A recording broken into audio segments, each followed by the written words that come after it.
Hello there and welcome to Science for Sleep, where we can take a complicated corner of science, slow it down, look at it carefully, and hopefully become a little sleepier in the process. Tonight, we are heading toward the centre of the Milky Way to meet a star with the rather ordinary name S301. The name does not sound particularly dramatic. It could be a train service, a motorway exit, or perhaps the model number of a printer that refuses to connect to Wi-Fi. But S301 is anything but ordinary. This star has been observed moving at roughly 25,000 kilometers per second, not per hour, per second. At its fastest, S301 travels at more than 8% of the speed of light, making it the fastest known star in the Milky Way. And it achieves that speed in one of the least relaxing neighbourhoods a star could possibly choose. S301 is orbiting Sagittarius A star, the supermassive black hole sitting at the centre of our galaxy. So, before we go any farther, consider that for a moment. A normal passenger aircraft might travel at around 900 kilometers per hour. Earth itself moves around the Sun at roughly 30 kilometers per second. That already sounds impressively fast, although none of us notice because the chairs, tables, houses and cups of tea are all moving along with it. S301, near the closest point of its orbit, is moving hundreds of times faster than Earth travels around the Sun. At 25,000 kilometers per second, it could cover a distance equal to the circumference of Earth in less than 2 seconds. It could cross the average distance between Earth and the Moon in around 15 seconds. If you somehow arrange for it to travel from the Sun toward Earth at that speed, which is thankfully not something anyone is arranging, it would cover the distance in roughly an hour and 40 minutes. Light would still beat it easily. Light takes about 8 minutes and 20 seconds to travel from the Sun to Earth. S301 would need nearly 12 times longer. But for an entire star rather than a photon, 25,000 kilometers every second is extraordinary. And perhaps that gives us a good question to begin with tonight. Where are you listening from? Maybe you are in bed with the lights already off. Maybe you're on a sofa and have told yourself that you'll go to bed after this video. Maybe you're working late, travelling, or staring at the ceiling while your brain has decided that midnight is an excellent time to review every mildly embarrassing conversation you've had since 2009. Wherever you are, think about how still everything probably seems around you. Then remember that Earth is rotating. Earth is orbiting the Sun. The Sun is moving around the Milky Way. The Milky Way itself is moving through space. And about 26,000 light years away from us, close to the centre of that same galaxy, a faint star is being accelerated to a speed so enormous that astronomers can use its motion to investigate the behaviour of space and gravity near a supermassive black hole. If you enjoy these quiet journeys through science, you can leave a like and subscribe to Science for Sleep. It helps other curious people find the channel, including those who would like to learn something about black holes, but would prefer to do so without someone shouting about them over dramatic music. There will be no shouting here. S301 is doing enough of the dramatic work for all of us. The strange thing is that if you could somehow look directly toward this star with your own eyes, you would not see it. Even powerful ordinary telescopes cannot simply point toward the galactic centre and present S301 as a neat, bright dot. It is faint, it is extremely distant, and its part of the sky is crowded. The centre of the Milky Way is nothing like the relatively quiet neighbourhood around our Sun. It is packed with stars, gas, dust, radiation, compact objects, and the gravitational influence of a black hole containing a little more than 4 million times the mass of our Sun. That black hole is Sagittarius A star, usually shortened to SGR A star. The name comes from the radio source found in the direction of the constellation Sagittarius. It is not a giant dark hole that astronomers can simply photograph in the same way they might photograph Jupiter or the Moon. Black holes do not emit light from an ordinary surface because they do not have an ordinary surface. Instead, astronomers learn about them by watching what happens nearby. And one of the best things to watch near Sagittarius A star is a star.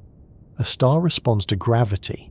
Track its position for long enough, measure how quickly it moves, and determine how its orbit changes, and that star becomes a remarkably useful piece of scientific equipment. It does not know that it is scientific equipment, of course. S301 is presumably quite busy being a star. But from Earth, its motion gives astronomers information about the invisible object controlling its orbit. For decades, researchers have been watching stars near Sagittarius A star. These are often known as S stars. Their paths around the galactic centre helped establish that an enormous amount of mass is concentrated inside a very small region. One particularly famous star, S2, takes about 16 years to complete its orbit and has become one of astronomy's most useful probes of gravity near a supermassive black hole. S2 was already impressive. Then astronomers found S301. Its orbit takes only about 8.7 years. Even more important than the length of the orbit is its shape. S301 does not travel around Sagittarius, a star, in a tidy circle, maintaining roughly the same speed all the way around. Its path is extremely stretched. For much of the orbit, the star is comparatively far from the black hole and moving more slowly. Then gravity pulls it inward. It falls towards Sagittarius A star, becoming faster and faster as it approaches.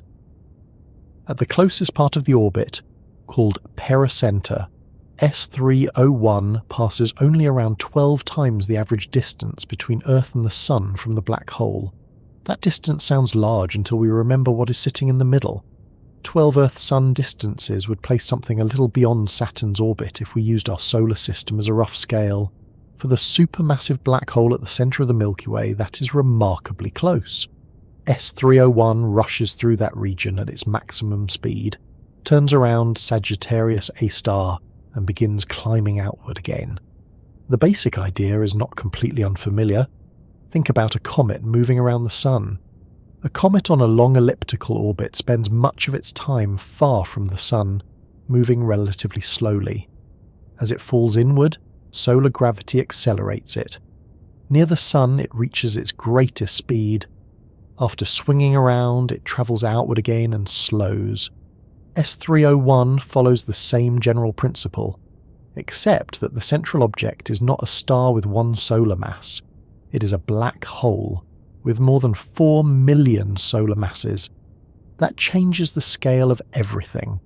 It also places the star in a region where some effects predicted by Einstein's theory of general relativity become significant enough for astronomers to search for them. This is one reason S301 matters so much. Finding the fastest known star in the Milky Way would already make for a good astronomical discovery. Humans enjoy records. Fastest star, largest planet, oldest galaxy, smallest sandwich consumed during a telescope observation. If something can be measured, someone will eventually want to know which one holds the record. But S301 is more valuable than a record holder.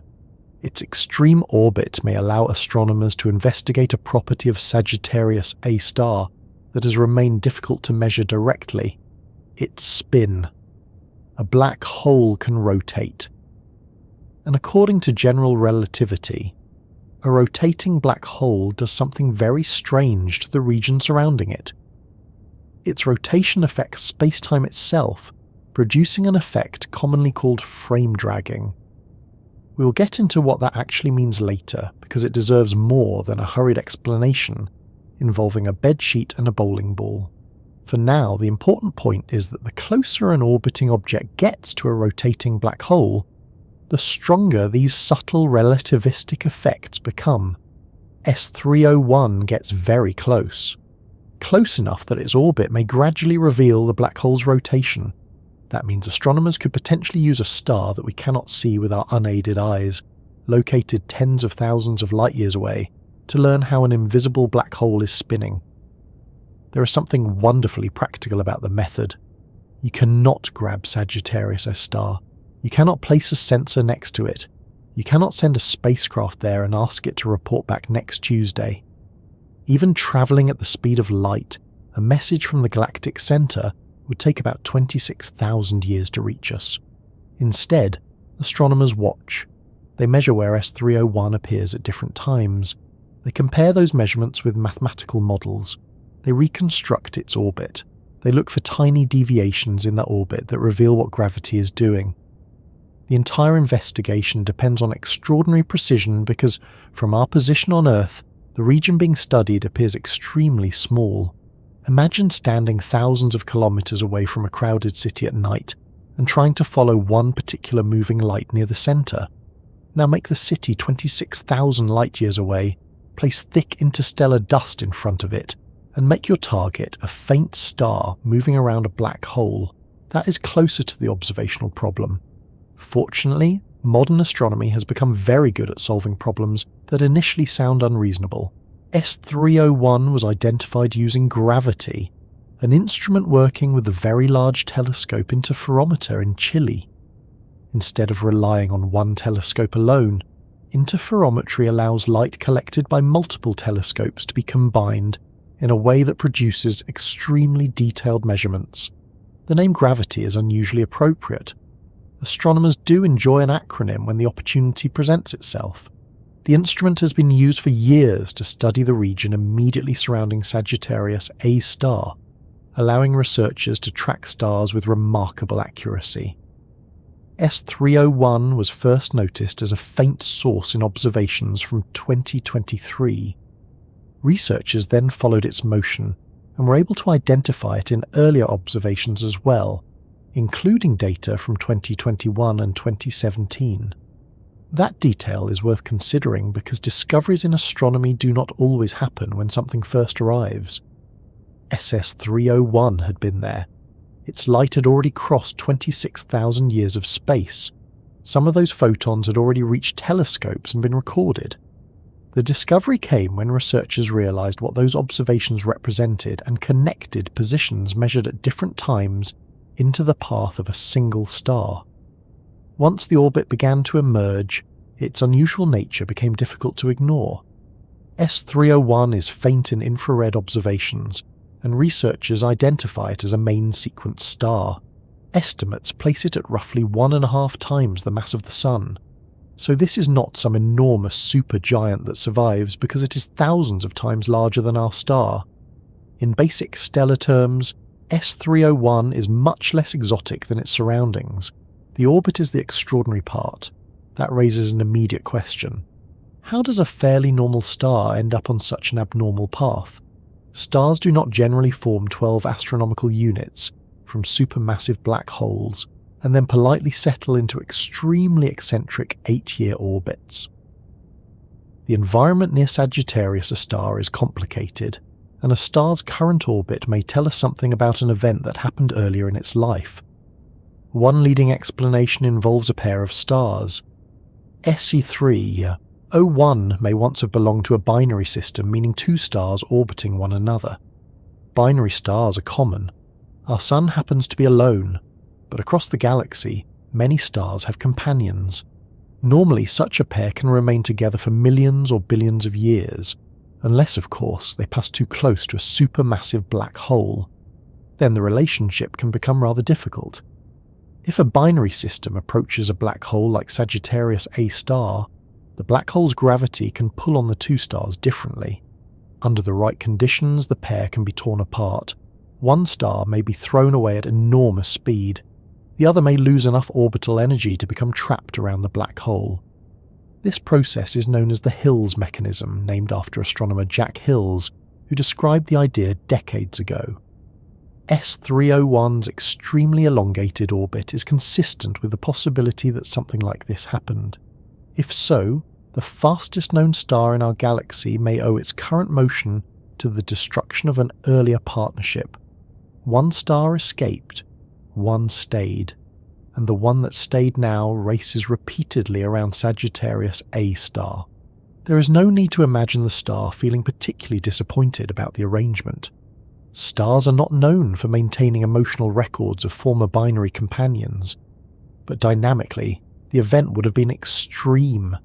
It would also connect S301 to another fascinating class of objects, hypervelocity stars, stars moving unusually fast through the galaxy, some of which may have been launched through interactions involving the central black hole. The galactic center is capable of turning ordinary stellar systems into very unusual ones. That is part of what makes this discovery useful. S301 is not an isolated curiosity. Its orbit touches several major areas of astrophysics at once. It tells us about stellar motion. It tells us about interactions near a supermassive black hole. It can help test general relativity. It might reveal the spin of Sagittarius A star. And its history may help astronomers understand how stars are rearranged, captured, or expelled in one of the most crowded gravitational environments in the Milky Way. There is another detail that makes all of this particularly convenient for astronomy. S301 moves quickly enough that humans can actually observe a substantial portion of its orbit. That may sound obvious, but it is not. Space is filled with processes that take far longer than a human lifetime. Stars can live for billions of years. Galaxies evolve over hundreds of millions or billions of years. Orbital changes around distant objects can unfold so slowly that astronomers see only a tiny fraction of the full process. S301 completes its trip around Sagittarius A star in about 8.7 years. A researcher can begin studying it, watch it complete an orbit, and continue observing the next one without needing to leave instructions for an astronomer living 3 centuries later. That makes the star unusually useful for precision tests. Its next close approach to Sagittarius A star is expected around 2031. During that passage, its speed will rise dramatically again. Its trajectory near the black hole will become especially important, because that is where relativistic effects are strongest. Astronomers will be watching very carefully. New instruments should improve those observations further. The ongoing gravity plus upgrade and extremely large telescopes planned for this era of astronomy could provide better positional measurements and spectroscopy, including information about how quickly S301 is moving toward or away from us. Combine enough accurate observations, and the orbit becomes more than a line drawn around a black hole. It becomes a test. Einstein's general relativity predicts precisely how mass changes space-time and influences an orbit. A rotating black hole adds another layer to that prediction. If astronomers can measure the relevant changes in S301's path, they can compare the real universe with the equations. This is a recurring theme in modern astronomy. The universe rarely gives us a laboratory in the ordinary sense. Nobody can order a supermassive black hole from an equipment supplier. There is no Sagittarius A star available in a basement physics department, fortunately. Nature builds the experiment first. Scientists then have to notice that the experiment is happening. S301 happens to be a very useful participant, and while its speed is the fact most likely to appear in a headline, the more interesting story is why it is moving that fast and what its motion can tell us. A speed of 25,000 kilometers per second is not something the star generates for itself. S301 does not contain a giant engine. It is not using fuel to accelerate around the black hole. Its speed comes from gravity and orbital motion. As the star falls deeper into the gravitational field of Sagittarius A star, it accelerates. Its orbit carries it through a region where the black hole's influence is overwhelming. The star then has enough sideways motion to avoid falling straight in, so it swings around and heads outward. This distinction is important because the phrase fastest star can create the wrong mental image. You might picture S301 shooting freely through the galaxy at 25,000 kilometers per second in a straight line. It is not. Its peak speed occurs near the closest part of its orbit around Sagittarius A star. Farther away, it slows considerably. The situation is closer to an object repeatedly falling toward the black hole, narrowly sweeping around it, and then climbing back out before returning years later. This has been happening without the star simply disappearing through the event horizon. And that brings us to another reasonable question. How can something pass so close to a black hole and survive? Popular descriptions of black holes sometimes make them sound like cosmic vacuum cleaners that automatically consume anything in the neighborhood. They are not. From a sufficient distance, orbiting a black hole follows the same basic gravitational rules as orbiting any other concentrated mass. If the Sun were somehow replaced by a black hole with exactly the same mass, Earth's orbit would not suddenly collapse simply because the central object had become a black hole. We would have several other serious problems, beginning with the disappearance of sunlight, but being immediately sucked into the black hole would not be one of them. Sagittarius A star is enormously more massive than the Sun, of course, and S301 ventures into a much more extreme gravitational environment. Even so, it remains outside the region from which escape becomes impossible. Its path carries it around the black hole rather than into it. There are limits. Move sufficiently close, and tidal forces, relativistic effects, and eventually the event horizon change the story completely. S301 lives in the interesting territory before that point. It is close enough for extreme gravity to matter, but not so close that the star has already been destroyed or swallowed. For astronomers, that is an exceptionally useful arrangement. The star becomes a visible marker moving through otherwise invisible geometry. We cannot see space-time. We can see what space-time does to matter. So researchers watch S301. Its position changes, its speed changes. The orientation of its orbit can change. The light reaching us can carry information about its motion. Over years of measurements, tiny effects accumulate.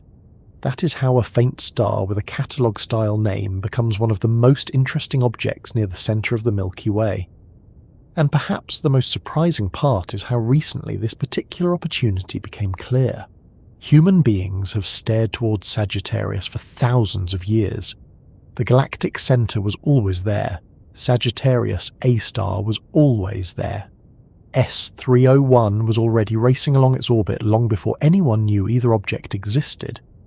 The star was making one close pass after another while the first cities were being built, while ancient astronomers mapped the sky, while telescopes were invented, while Newton developed his theory of gravity, and while Einstein replaced our simple picture of gravity with curved space-time. Only now do we have instruments precise enough to follow this faint object closely enough to understand what it is doing. So tonight, we are not simply dealing with a fast star, we are dealing with a new measuring tool that nature has placed next to the nearest supermassive black hole. To understand why that matters, and why astronomers became so interested when S301's orbit was reconstructed, we first need to get properly acquainted with the star itself.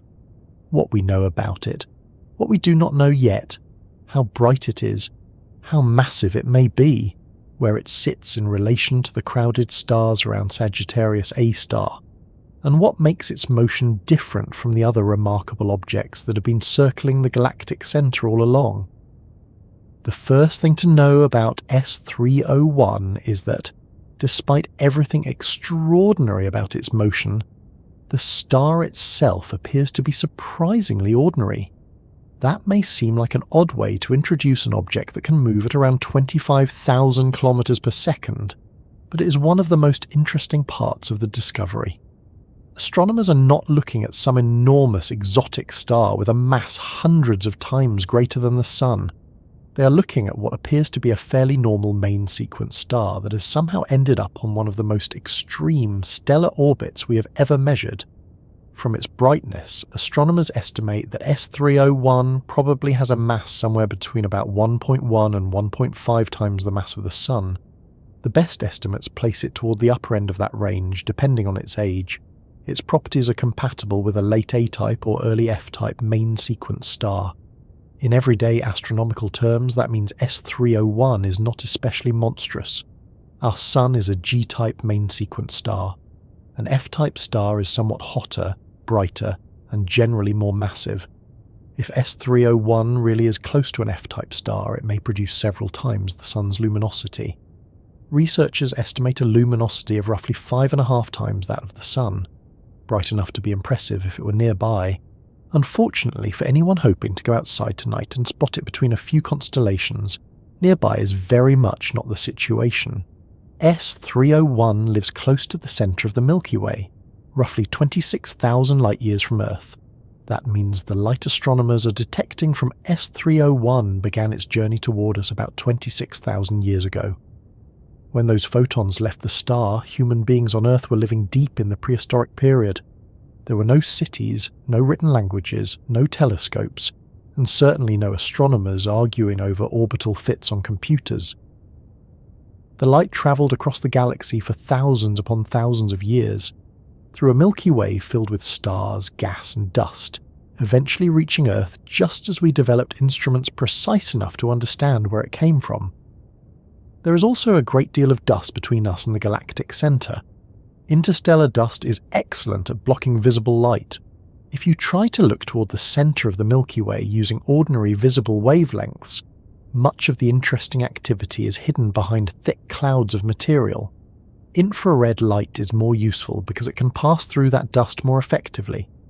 This is why so much research on the stars surrounding Sagittarius A star is carried out in infrared wavelengths. S301 has a measured K-band magnitude of about 19.3. If that number means very little to you, that is perfectly reasonable. Astronomical magnitudes have a habit of sounding as though they were invented specifically to make simple statements more complicated.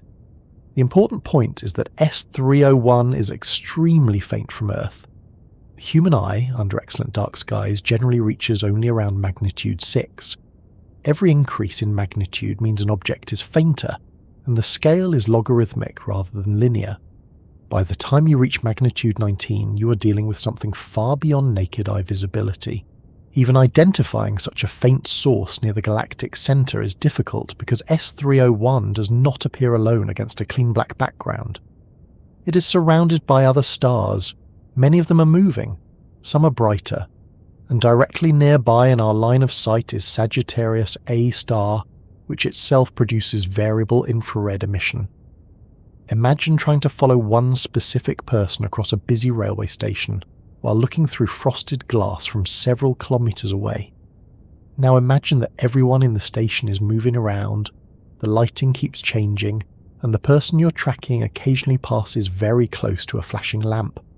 Astronomers somehow looked at the cosmic version of that situation and decided it seemed like a perfectly reasonable project. Their patience has paid off. In the spring of 2023, observations made with a gravity instrument revealed a faint source about 15 milliarcseconds northwest of Sagittarius A star. A milliarsecond is an extremely small angle. There are 3,600 arcseconds in 1 degree and 1,000 milliarcseconds in 1 arcsecond. So 15 milliarcseconds is not the sort of separation you casually notice while glancing through a backyard telescope. Gravity was built for exactly this kind of precision. It operates with the Very Large Telescope Interferometer, or VLTI, at the European Southern Observatory in Chile. Instead of treating one telescope as an isolated instrument, interferometry combines light collected by multiple telescopes. Doing this carefully allows astronomers to achieve an angular resolution comparable to what they might obtain from a much larger telescope whose diameter is similar to the separation between the individual telescopes. The result is an extraordinarily precise view of tiny regions of the sky, and the centre of our galaxy is one of the regions where that precision matters most. When researchers first noticed the faint source that would become S301, they did not immediately know they had found a record-breaking star. They had positions, they had motion, and they had a problem to solve. Over several observations in 2023, the source was moving quickly across the sky. Its measured motion corresponded to a projected speed of roughly 2,000 kilometers per second at that stage of the orbit. That is already extremely fast. For comparison, the Sun moves around the centre of the Milky Way at roughly 220 to 240 kilometers per second, depending on exactly how the measurement is defined. So even when S301 was not at its maximum velocity, astronomers were watching something moving many times faster than our solar system travels through its galactic orbit. The path also appeared slightly curved. That was a crucial clue. A straight-moving object might simply be passing through the field of view. Curvature suggests acceleration, and near Sagittarius A star, the most obvious source of enormous gravitational acceleration is the black hole itself. Researchers continued observing S301 in 2024 and 2025. As more positions were measured, they began to reconstruct the orbit. Then they performed one of the more satisfying tricks available to astronomers who have collected years of data. They went backward. Once they had a preliminary idea of the star's trajectory, they could predict where S301 should have appeared in earlier observations. That allowed them to search older measurements for a faint source in the expected locations. Evidence for S301 was found in data from 2021, and a weaker indication appeared in observations from 2017. Suddenly, the scientists were no longer dealing with a star that had been followed for only a few months. They had pieces of its motion stretching across years. The orbit that emerged was remarkable. S301 takes about 8.7 years to travel once around Sagittarius A star.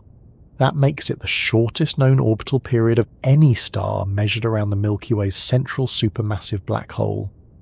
Before S301, another star called S55, also known as SO-102, held the record with an orbital period of about 12 years. Perhaps the best-known star near Sagittarius A star, S2, takes around 16 years. These timescales may sound long compared with our one-year journey around the Sun, but the central black hole contains about 4.3 million solar masses. Stars orbiting it are operating in a completely different gravitational environment. Even among those stars, S301 stands out. Its orbital period is only part of the reason. The orbit is also extremely eccentric. Astronomers describe orbital eccentricity with a number.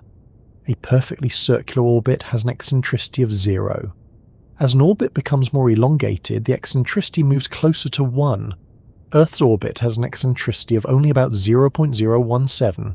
That is why drawings showing Earth's orbit as a dramatic oval are usually misleading. Our path around the Sun is very close to circular. S301 has an eccentricity of approximately 0.98. Its orbit is stretched almost as far as a bound elliptical orbit can be stretched without becoming an open trajectory. This means the star spends much of its time farther from Sagittarius A star, then plunges inward toward the black hole before swinging around and moving outward again. Its speed changes enormously during that process. This is the key to understanding the famous 25,000 km per second figure. S301 is not constantly travelling at that velocity. Its maximum occurs near pericenter, the point where it passes closest to the black hole. As it falls towards Sagittarius A star, gravitational potential energy is converted into kinetic energy. The star accelerates. It accelerates a lot. At the closest part of its orbit, calculations give peak velocities of about 25,000 to 25,600 km per second, depending on which possible three-dimensional orientation of the orbit is correct. That is around 8.3 to 8.5% of the speed of light. It is difficult to develop an instinct for a speed like that because nothing in normal human experience comes remotely close. Sound travels through air at roughly 343 meters per second. A commercial aircraft moves at perhaps 250 meters per second. A rifle bullet might travel around 1 kilometer per second. The International Space Station circles Earth at roughly 7.7 kilometers per second. Earth travels around the Sun at approximately 30 kilometers per second. S301 can reach around 25,000. If Earth somehow moved along its solar orbit at S301's maximum speed, 1 year would become rather inconveniently short. At 25,000 kilometers per second, an object could cross the diameter of the Earth in roughly half a second. It could travel from Earth to the Moon in around 15 seconds. It could cover the average distance from Earth to the Sun in roughly 1 hour and 40 minutes. Neptune, depending on the exact positions involved, would be reached on a timescale of days rather than the years required by spacecraft. Of course, those comparisons are imaginary.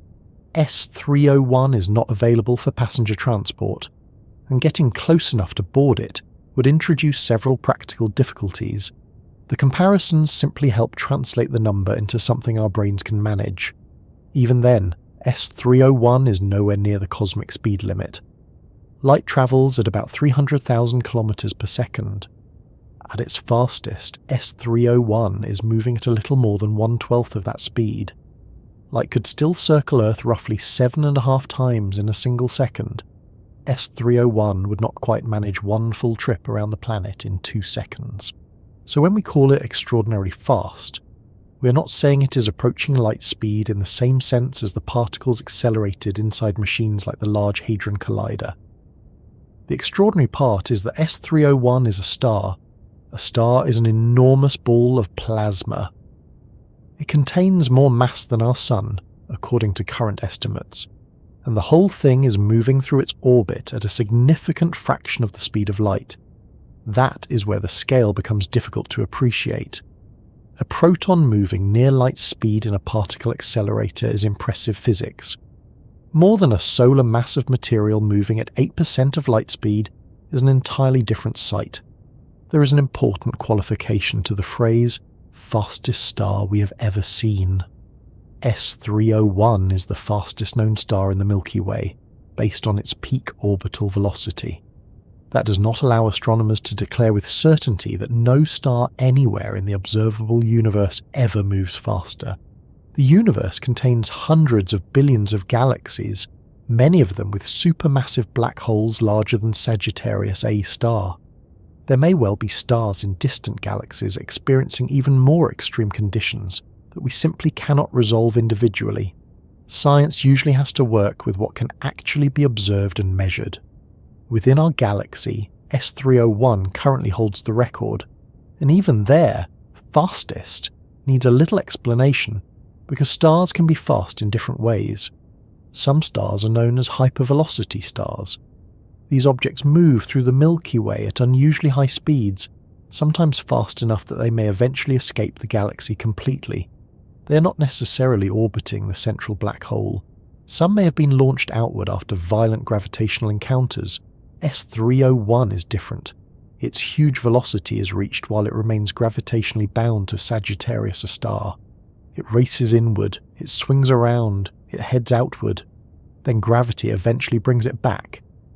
This repeating orbit gives astronomers something especially valuable: multiple opportunities to watch the same extreme gravitational experiment. The closest approach is almost absurdly tight when compared with other known S-stars. The researchers describe S301's pericenter as being only around 136 to 142 Schwarzschild radii from Sagittarius A star, depending on the orbital solution. The Schwarzschild radius is a characteristic size associated with a black hole's event horizon if the black hole is not rotating. For Sagittarius A star, one Schwarzschild radius is roughly 12 to 13 million kilometers. Multiply that by around 140, and S301's closest approach is in the neighborhood of roughly 1.8 billion kilometers. That sounds enormous. Here on Earth, 1.8 billion kilometers would feel safely far away from almost anything. But around a 4 million solar mass black hole, it is close. In solar system language, the distance is comparable to the scale of Saturn's orbit around the Sun.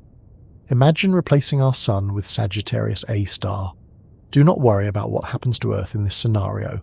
Earth has already had a difficult evening. Place S301 roughly around Saturn-like distances at closest approach. Now remember that the central object is not one solar mass. It is more than 4 million solar masses compressed into a black hole. Under those conditions, S301 reaches its extraordinary speed. Even more strikingly, its closest approach is roughly 10 times smaller than that of S2, the star that has already been used for some of the most important tests of general relativity around Sagittarius A star. S2 helped astronomers detect gravitational redshift near the black hole. Its orbit has also shown Schwarzschild precession, an effect predicted by general relativity. S301 travels deeper into the gravitational field. That makes relativistic effects stronger. Its orbit is predicted to precess by nearly 2 degrees every time it completes a revolution.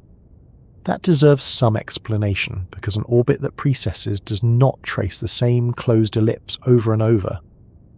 In a simple Newtonian system with only 2 idealized objects, a planet or star follows an ellipse and eventually returns along the same path.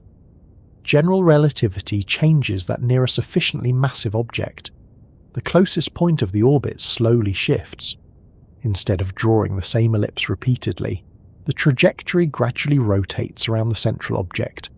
Mercury does this around the Sun, although only by a tiny amount. The unexplained part of Mercury's orbital precession became one of the famous early successes of Einstein's general relativity. Around Sagittarius, A star, the effect can be dramatically larger. S301's predicted relativistic advance is close to 2 degrees per orbit. Considering that one orbit takes only 8.7 years, astronomers do not need to wait centuries to see its trajectory change measurably. There is another uncertainty they still need to resolve. Although astronomers can track S301's motion across the sky with extraordinary precision, they have not yet obtained its radial velocity. Radial velocity tells us how quickly an object is moving toward or away from us. Without that information, we do not yet know the exact three-dimensional orientation of the orbit. The measurements currently permit 2 possible solutions. Both produce nearly the same basic orbital properties. The period is about 8.7 years. The eccentricity remains around 0.98. The closest approach remains extremely small. The peak speed remains close to 25,000 km per second. But the orientation differs.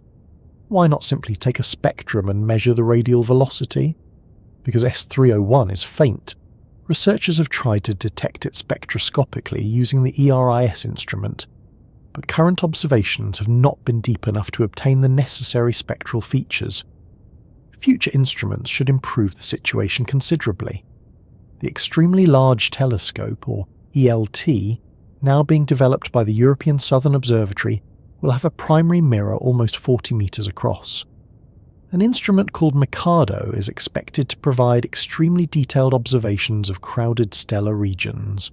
For S301, that could mean obtaining the spectrum needed to determine its radial velocity and remove the remaining ambiguity in its orbit. It could also tell astronomers more about the star itself. At the moment, the estimate that S301 is a main sequence star comes mainly from its brightness and comparisons with stellar evolution models. Its inferred absolute brightness makes a giant star unlikely. A late A-type or early F-type main sequence star fits much better. If astronomers obtain a clear spectrum, they can test that conclusion directly. They may detect absorption features associated with the star's atmosphere. They can measure its movement along our line of sight. They may eventually estimate its rotation. And each additional measurement turns this faint point of infrared light into a more complete physical object. That is worth remembering because astronomical discoveries often begin with remarkably little. A dot, a position, another dot several months later. A small change, then enough measurements accumulate that a story appears. S301 began as a faint moving source near Sagittarius, a star. Its motion led to an orbit. The orbit revealed an 8.7-year period. The shape revealed an eccentricity close to 0.98. The closest approach implied an enormous speed. The enormous speed showed that astronomers had found the fastest known star in our galaxy. From there, the discovery became more interesting rather than less. Because once you know what S301 is doing, the natural question is no longer simply, how fast is it? The better question becomes, why is it there at all? A star with somewhere around 1 to 1.5 solar masses has ended up on an orbit that takes it repeatedly into the immediate neighbourhood of a 4 million solar mass black hole. It is not young enough, massive enough, or obviously unusual enough for its existence there to explain itself. Something must have placed it on that path. The galactic centre is crowded enough for gravitational encounters to matter. Other stars pass nearby. Stellar remnants may be hidden throughout the region. Black holes with ordinary stellar masses may orbit unseen. Binary systems can be disrupted. Orbits can gradually change over enormous spans of time. S301's extreme eccentricity is therefore more than a geometric curiosity. It may preserve information about how the star arrived. Researchers have already noticed that its orbit is exactly the kind of orbit that can be produced when a binary star system ventures too close to a supermassive black hole. Before we follow that possibility, however, we need to understand the place where all of this is happening. The centre of the Milky Way is not merely the location of Sagittarius A star. It is a dense, complicated stellar environment where gravity operates on scales very different from the quiet region occupied by our solar system. And once we move into that neighbourhood properly, S301's remarkable behaviour begins to make much more sense. To understand why S301 can move the way it does, we need to look more closely at the place surrounding it, because the centre of the Milky Way is very different from the quiet region where our own solar system lives. Our Sun is located roughly 26,000 light-years from the galactic centre. It sits in a comparatively uncrowded part of the Milky Way's disk, with neighbouring stars separated by distances that are usually measured in light-years. Even the nearest star system to us, Alpha Centauri, is more than 4 light-years away. That gives the solar system a fair amount of personal space. The centre of the galaxy is another matter entirely. There, stars are packed together far more densely. Gas and dust fill the region. Powerful magnetic fields thread through parts of the environment. Old stars exist alongside surprisingly young ones. Stellar remnants are expected to be common. And sitting at the gravitational centre of all of it is Sagittarius A star, the supermassive black hole around which S301 travels. Sagittarius A star, usually written SGR star, contains about 4.3 million times the mass of the Sun. That number is worth slowing down for. The Sun already contains about 99.8% of all the mass in our solar system. Jupiter, Saturn, Earth, all the other planets, every moon, asteroid, comet and inconvenient piece of space debris together make up only a small fraction of what remains. Now imagine more than 4 million suns. Put all of that mass into one object, then compress it into a region small enough that it becomes a black hole. That is the central object controlling S301's orbit. Sagittarius A star is not especially large by supermassive black hole standards. Other galaxies contain central black holes with masses measured in hundreds of millions or even billions of suns. The enormous black hole in the galaxy M87, for example, is vastly more massive. Sagittarius A star is important for another reason. It is ours. More accurately, it belongs to the same galaxy we do, which means it is much closer to us than the supermassive black holes in other galaxies. A distance of about 26,000 light-years is hardly convenient if you're planning a visit, but in extragalactic astronomy it is practically next door. The great advantage of that relative closeness is that astronomers can resolve individual stars moving around Sagittarius A star. That is something we generally cannot do around the central black holes of distant galaxies. Instead of seeing only the combined glow of an unresolved stellar population, researchers can follow particular objects from year to year. They can give the stars names, they can measure their positions, they can reconstruct their orbits, and in favourable cases they can watch those stars complete a substantial fraction of a full revolution around the black hole. S301 is the most extreme example found so far, but it belongs to a much larger population of stars that has been studied for decades. Getting a clear view of them is not easy. If you look toward the constellation Sagittarius from Earth, you are looking toward the central region of the Milky Way. Unfortunately, you are also looking through a very large amount of material in the galactic disk. Dust lies between us and the centre. This dust absorbs and scatters visible light so effectively that the galactic centre is largely hidden from ordinary optical observations. If the dust were removed, the central Milky Way would look dramatically different in our sky, but astronomers cannot simply ask several thousand light-years of interstellar dust to move slightly to the left. Instead, they use wavelengths that can pass through it more effectively. Radio observations have been essential. Infrared observations have been equally important for following the stars near Sagittarius A star. At those wavelengths, the obscuring material becomes less of a problem, and the crowded stellar environment begins to appear. What researchers find is not a peaceful black hole sitting alone in darkness. There is a dense nuclear star cluster around it. Within the innermost region, stars travel in every direction under the influence of the central gravitational field. Some have relatively broad orbits, others venture much closer. Seen in accelerated animations constructed from years of observations, the scene can look almost casual. Points of light drift around. One star moves this way, another curves that way. Then, after watching carefully, you notice that several of those points are following complete elliptical paths around something you cannot see. The empty-looking point in the middle becomes the most important part of the picture.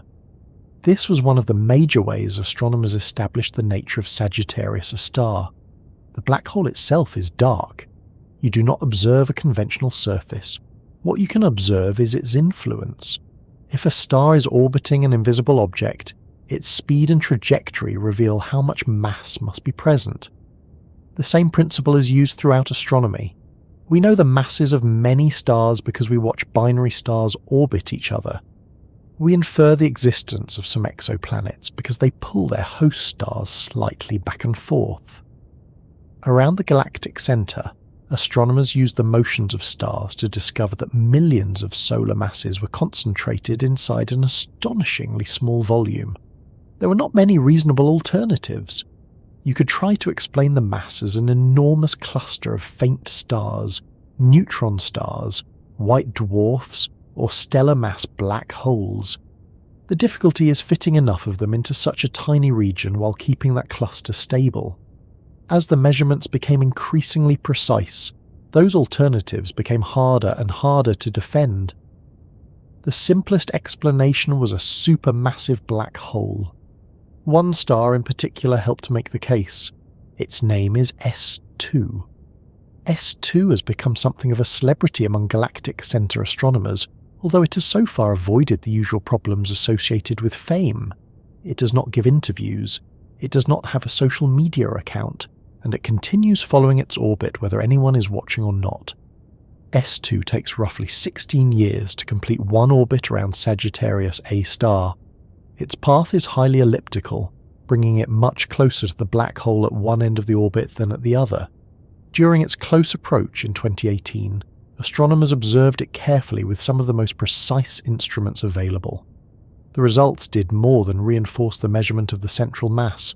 They allowed scientists to test Einstein's general theory of relativity in the gravitational field of a supermassive black hole.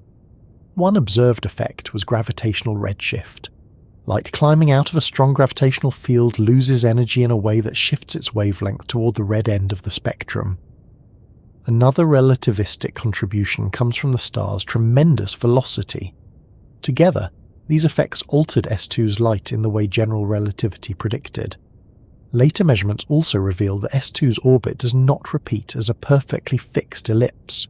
The orbit precesses. The point of closest approach shifts slightly after each revolution. This is called Schwarzschild precession. Mercury's orbit around the Sun exhibits the same basic relativistic phenomenon, though the conditions around Sagittarius A star make the effect much more pronounced.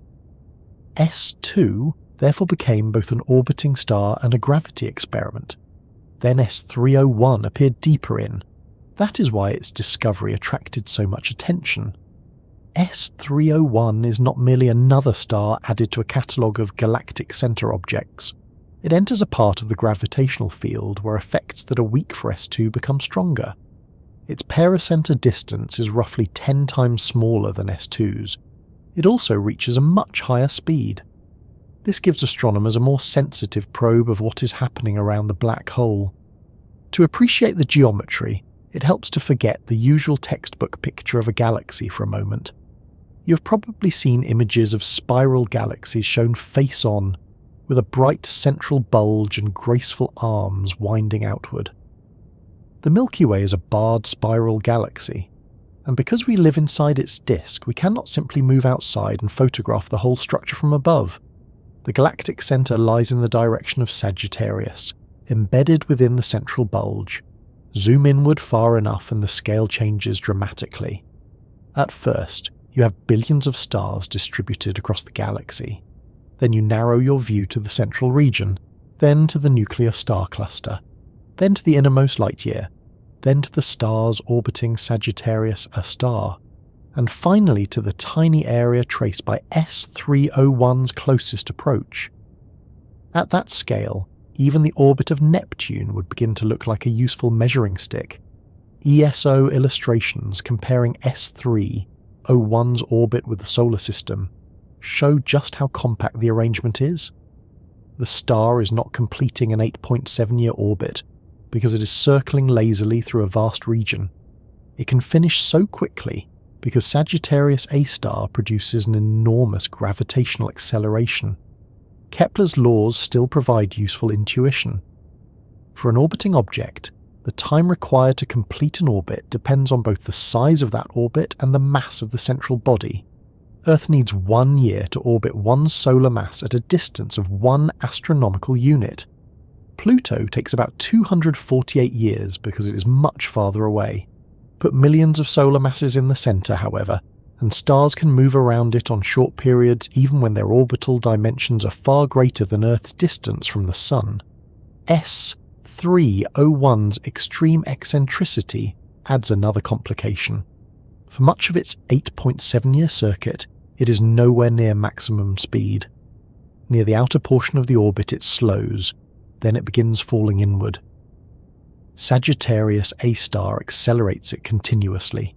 The closer S301 gets, the faster it moves. That acceleration does not suddenly switch on at some special boundary around the black hole. Gravity acts throughout the orbit. What changes is its strength. The result is a rapid plunge toward pericenter, followed by a sharp swing around the center. If you watch the motion in a time-lapse animation, the star would not seem to move at a constant pace around an ellipse. It would spend much more time covering the outer portions and then race through the region nearest the black hole. This behavior follows a principle already familiar from planetary orbits. Johannes Kepler recognized centuries ago that planets sweep out equal areas in equal times as they orbit the Sun. A planet therefore moves faster when it's close to the Sun, and slower when it is farther away. S301 follows the same basic orbital rule.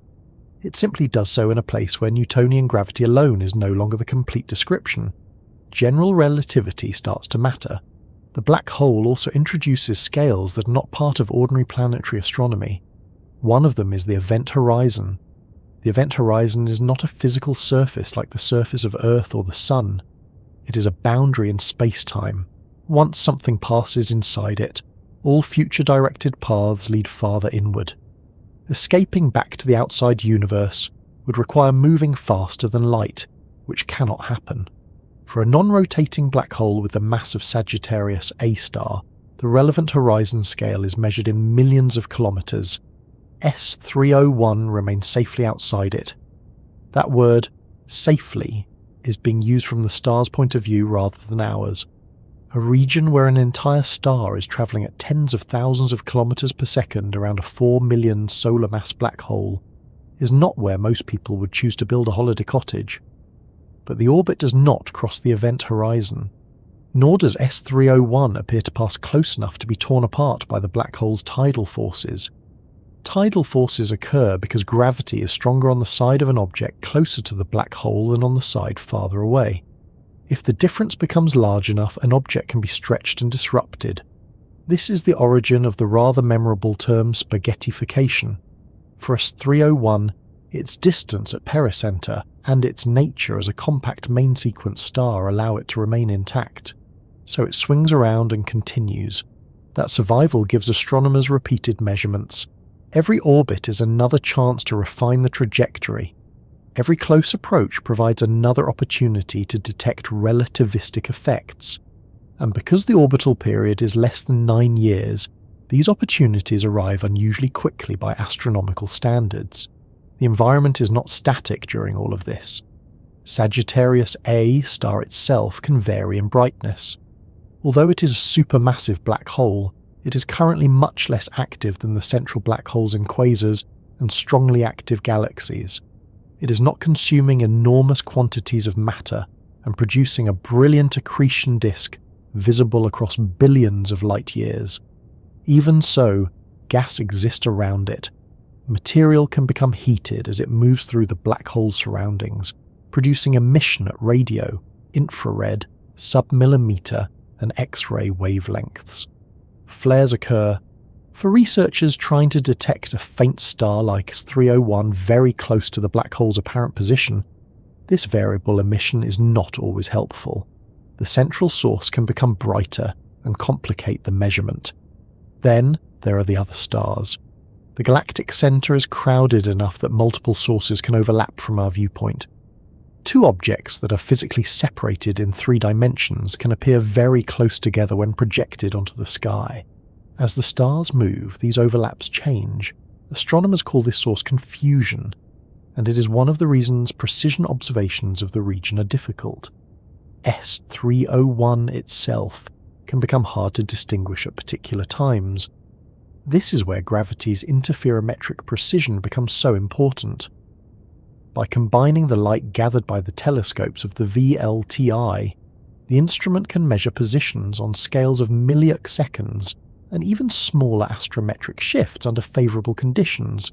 At the distance of the galactic centre, an angle at tiny corresponds to an actual physical distance much larger than anything we encounter in daily life, but small enough to distinguish stars operating in the immediate neighbourhood of Sagittarius A star. Without that level of resolution, S301 could simply disappear into the crowded background. The technology required to make such observations is almost as remarkable as the orbit itself. The telescopes must collect infrared light that has travelled for about 26,000 years. Atmospheric distortion must be corrected. The signals from separate telescopes must be combined with extraordinary precision. Positions must be calibrated. Images must be reconstructed. Measurements from different years must be aligned. Researchers then have to decide which faint point in one observation corresponds to which faint point in another. After all of that, the result may be a few positions on a plot. Those points are enough. Connect them with the right gravitational model and the motion of a star emerges. That model contains another important number, the mass of Sagittarius A star. S301's orbit depends on that mass, but the mass is not inferred from S301 alone. Decades of observations of many stars have constrained it with impressive accuracy. The 2026 S301 study treats the central black hole as having a mass of approximately 4.3 million solar masses. Once that gravitational source is known, the shape and timing of S301's orbit can be modelled in detail. This is where the galactic centre becomes more than an interesting astronomical location. It becomes a natural physics laboratory. On Earth, tests of gravity usually involve weak gravitational fields. Earth's gravity feels strong when you drop your phone on your face in bed, but compared with the environment near a black hole, it is gentle. The Sun gives us a stronger astronomical field, and measurements in the solar system have provided excellent tests of relativity. Binary pulsars provide another extreme environment. Gravitational wave detectors now observe black holes merging in events where gravity becomes extraordinarily intense. The stars around Sagittarius A star offer something different. They allow astronomers to follow individual objects continuously through repeated orbits around one supermassive black hole. You can measure where the star should be according to Newton, then calculate where it should be according to Einstein, then compare both predictions with observations. S301 makes that comparison especially interesting because it travels so deep into the black hole's gravitational field. The faster the star becomes, the more significant some relativistic corrections become. The closer it passes, the more strongly space-time curvature affects its path. And because Sagittarius A star rotates, another effect should eventually become relevant. A rotating black hole is described in general relativity by what is known as the Kerr solution. Rotation changes the space-time around the black hole.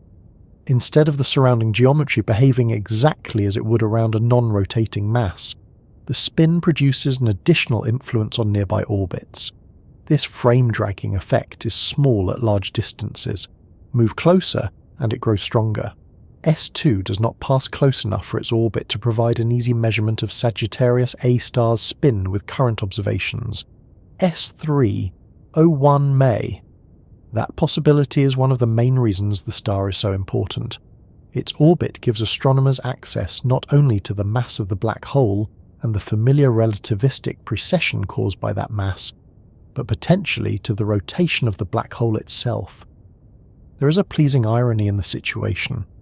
Sagittarius, a star, cannot be seen directly in the ordinary sense. Its event horizon emits no light. Its spin is not something you can watch, as though the black hole had a painted stripe rotating around its surface. Yet a small, faint star passing nearby may tell us how quickly the black hole turns. Gravity carries the information into the orbit carries the information into the star's position. The star's light carries that position across 26,000 light-years. Telescopes collect the light, researchers measure it, and from those measurements, the rotation of an invisible object may eventually be reconstructed. There is still another layer to the galactic center that matters for S301. Sagittarius A star is not the only source of gravity there. The surrounding nuclear star cluster contains a substantial amount of mass. There may also be populations of compact stellar remnants, including neutron stars and stellar mass black holes, that are difficult to observe directly. Far enough from Sagittarius A star, the distributed mass of this environment can influence stellar orbits. For stars passing extremely close to the central black hole, however, Sagittarius A star dominates. S301 spends its nearest passage in exactly that regime. This helps make it a clean probe of the black hole's gravity. It does not make the calculations simple. Astronomers must still account for measurement uncertainty, orbital orientation, relativistic corrections and interactions that could accumulate over time. But compared with trying to measure the spin of a distant supermassive black hole through an unresolved crowd of stars, having S301 repeatedly sweep past our own galactic center is a remarkable advantage. The location also raises a puzzle that has existed since astronomers began finding young stars around Sagittarius A star. Star formation near a supermassive black hole is difficult. A cloud of gas normally needs to collapse under its own gravity to form stars. Near Sagittarius, a star, the black hole's tidal forces can pull clouds apart before they collapse. Yet young stars exist in the central region. Some may have formed in dense disks of gas under unusual conditions. Others may have migrated inward after forming farther away. And still others may have reached their current trajectories through gravitational interactions. S301's orbit strongly suggests that its own history may have involved something violent. An eccentricity near 0.98 is difficult to overlook. It is almost a radial plunge. The star moves inward towards Sagittarius A star, swings around it, and heads back outward along a dramatically elongated path. That sort of orbit is exactly the kind of clue astronomers use when reconstructing a star's past. The present position tells you where it is. The orbit can tell you something about how it got there. And near the galactic center, one particular mechanism is capable of producing both a tightly bound star like S301 and another star travelling away at extreme speed. It begins with two stars rather than one. A binary system approaches Sagittarius A star. The black hole's tidal gravity interferes with the star's mutual orbit. The pair is separated. One star can be hurled outward, the other can be captured onto a narrow, highly eccentric orbit around the black hole. If that happened to S301, then its current race around Sagittarius A star may be the surviving half of a gravitational encounter that changed two stellar lives at once, and following that possibility means looking next at the unusual relationship between S301 and the black hole that now determines almost every kilometre of its path. Seen from a great distance, an orbit can look deceptively simple. One object goes around another, tracing a curve that eventually brings it back to where it started. We learn the basic idea with planets moving around the Sun, moons travelling around planets, and artificial satellites circling Earth. S301 is following the same broad rule, but almost every detail of its orbit has been pushed into an extreme regime. It is not moving around Sagittarius A star in anything resembling a neat circle. Its orbit has an eccentricity of about 0.98. On the scale astronomers use, 0 would represent a perfect circle, while values approaching 1 describe increasingly stretched ellipses. Earth's eccentricity is about 0.017, which means our orbit is almost circular. Even many comets, famous for their elongated paths through the solar system, would recognize S301's trajectory as rather excessive. For most of its 8.7-year journey, S301 is much farther from Sagittarius A star than it is during its closest approach. It moves through the outer part of the orbit at a comparatively moderate pace, although moderate is doing a lot of work when discussing a star near the centre of the galaxy. Then it starts coming inward. The distance decreases, its speed increases. By the time S301 reaches the innermost part of its path, the quiet-looking stellar point has accelerated to roughly 25,000 kilometers per second. The star is not being pushed by an engine. There is no continuous thrust coming from its surface. Sagittarius A star is not firing it around the galaxy like a slingshot every few years. This is simply what an extremely eccentric orbit around more than 4 million solar masses can do. Gravity has been changing the star's motion throughout the entire trip. When S301 is farther away, it has more gravitational potential energy and less kinetic energy. As it falls inward, that balance changes. Its gravitational potential energy decreases while its kinetic energy increases, and kinetic energy is associated with motion. In simpler terms, it falls faster and faster. The same thing happens when you drop an object near Earth. Release a ball from your hand, and Earth's gravity accelerates it downward. S301 is also falling. The important difference is that S301 has a great deal of sideways motion. So instead of falling directly into Sagittarius A star, it keeps missing. That is one useful way to think about an orbit. An orbiting object is continually falling toward the body it circles, while moving sideways fast enough that it never reaches it. The Moon is falling toward Earth, Earth is falling toward the Sun, S301 is falling toward Sagittarius A star. The last example is considerably more dramatic. Near its closest approach, S301 comes within only about 136 to 142 Schwarzschild radii of the black hole, depending on which of the two currently possible orbital orientations turns out to be correct. This is about 10 times closer than the pericenter of S2, the famous star already used to test general relativity around Sagittarius A star. The two possible values exist because astronomers do not yet have a complete measurement of S301's velocity along our line of sight. Its motion across the sky is known with remarkable precision, but without a radial velocity measurement, the three-dimensional orientation of its orbit retains an ambiguity. Fortunately, both possible solutions describe essentially the same sort of extraordinary object, a short-period star, an eccentricity around 0.98, a very small pericenter, and a peak velocity greater than 8% of the speed of light. Imagine following S301 during one complete trip. Far from pericenter, the star proceeds around the long outer arc of its orbit. It is still under the control of Sagittarius A star, but its motion changes relatively gradually. Eventually the path bends inward. At first, the acceleration might not seem especially dramatic if we were watching an appropriately scaled animation.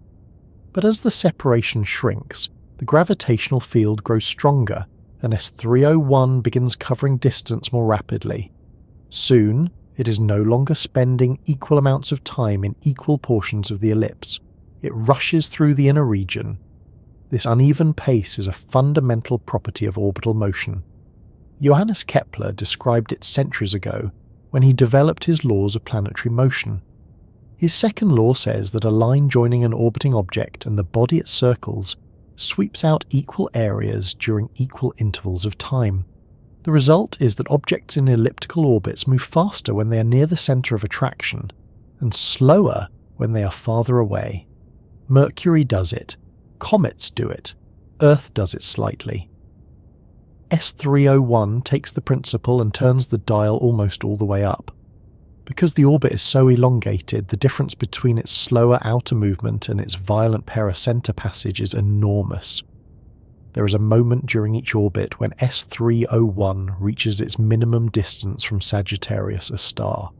It is then moving at around 25,000 to 25,600 kilometers per second. A second later, it has travelled another 25,000 kilometers. Another second passes. Another 25,000 kilometers. In 10 seconds, it can cover around 250,000 kilometers, more than half the average distance between Earth and the Moon. After about 15 seconds, it could have crossed that entire distance. Yet even at this speed, S301 is gravitationally bound. It does not escape. Its velocity is enormous, but its orbit does not contain enough energy to carry it permanently away from Sagittarius, a star. The star turns around the black hole, begins moving outward again, and gradually slows as it climbs away. Eventually it reaches the opposite part of the orbit, known as apocenter, where its distance is greatest and its orbital speed is lowest. Then the process reverses. S301 begins another inward journey. This pattern repeats every 8.7 years. At least that description would repeat perfectly if the universe obeyed only the simplest Newtonian picture. It does not. SS301's orbit is close enough to Sagittarius A star that the ellipse itself changes. If we drew one complete revolution on a piece of paper and then drew the next, the two paths would not lie exactly on top of one another. The point of closest approach moves. The whole ellipse gradually rotates within its orbital plane. General relativity predicts this behavior because gravity is not treated merely as an invisible force, pulling across empty space. Mass changes the geometry of space-time. Objects then travel through that curved geometry. Around Earth or the Sun, Newton's equations usually provide an excellent approximation. We use them for spacecraft trajectories, planetary motion, and countless engineering calculations. Close to a supermassive black hole, the difference becomes much harder to ignore. For S301, the relativistic advance of the pericenter is predicted to be roughly 1.9 to 2 degrees per orbit. 2 degrees may not sound very large. If you rotate your hand by 2 degrees, nobody in the room is likely to comment. But an orbital shift of almost 2 degrees every 8.7 years is substantial. Mercury's famous relativistic contribution to its own perihelion precession is about 43 arc-seconds per century. There are 3,600 arc-seconds in a single degree. S301's orbit is changing on a scale that is enormously easier to notice. After each trip, its next close approach occurs in a slightly different direction. Over many revolutions, the path would form something more like a rotating rosette than one permanently fixed ellipse.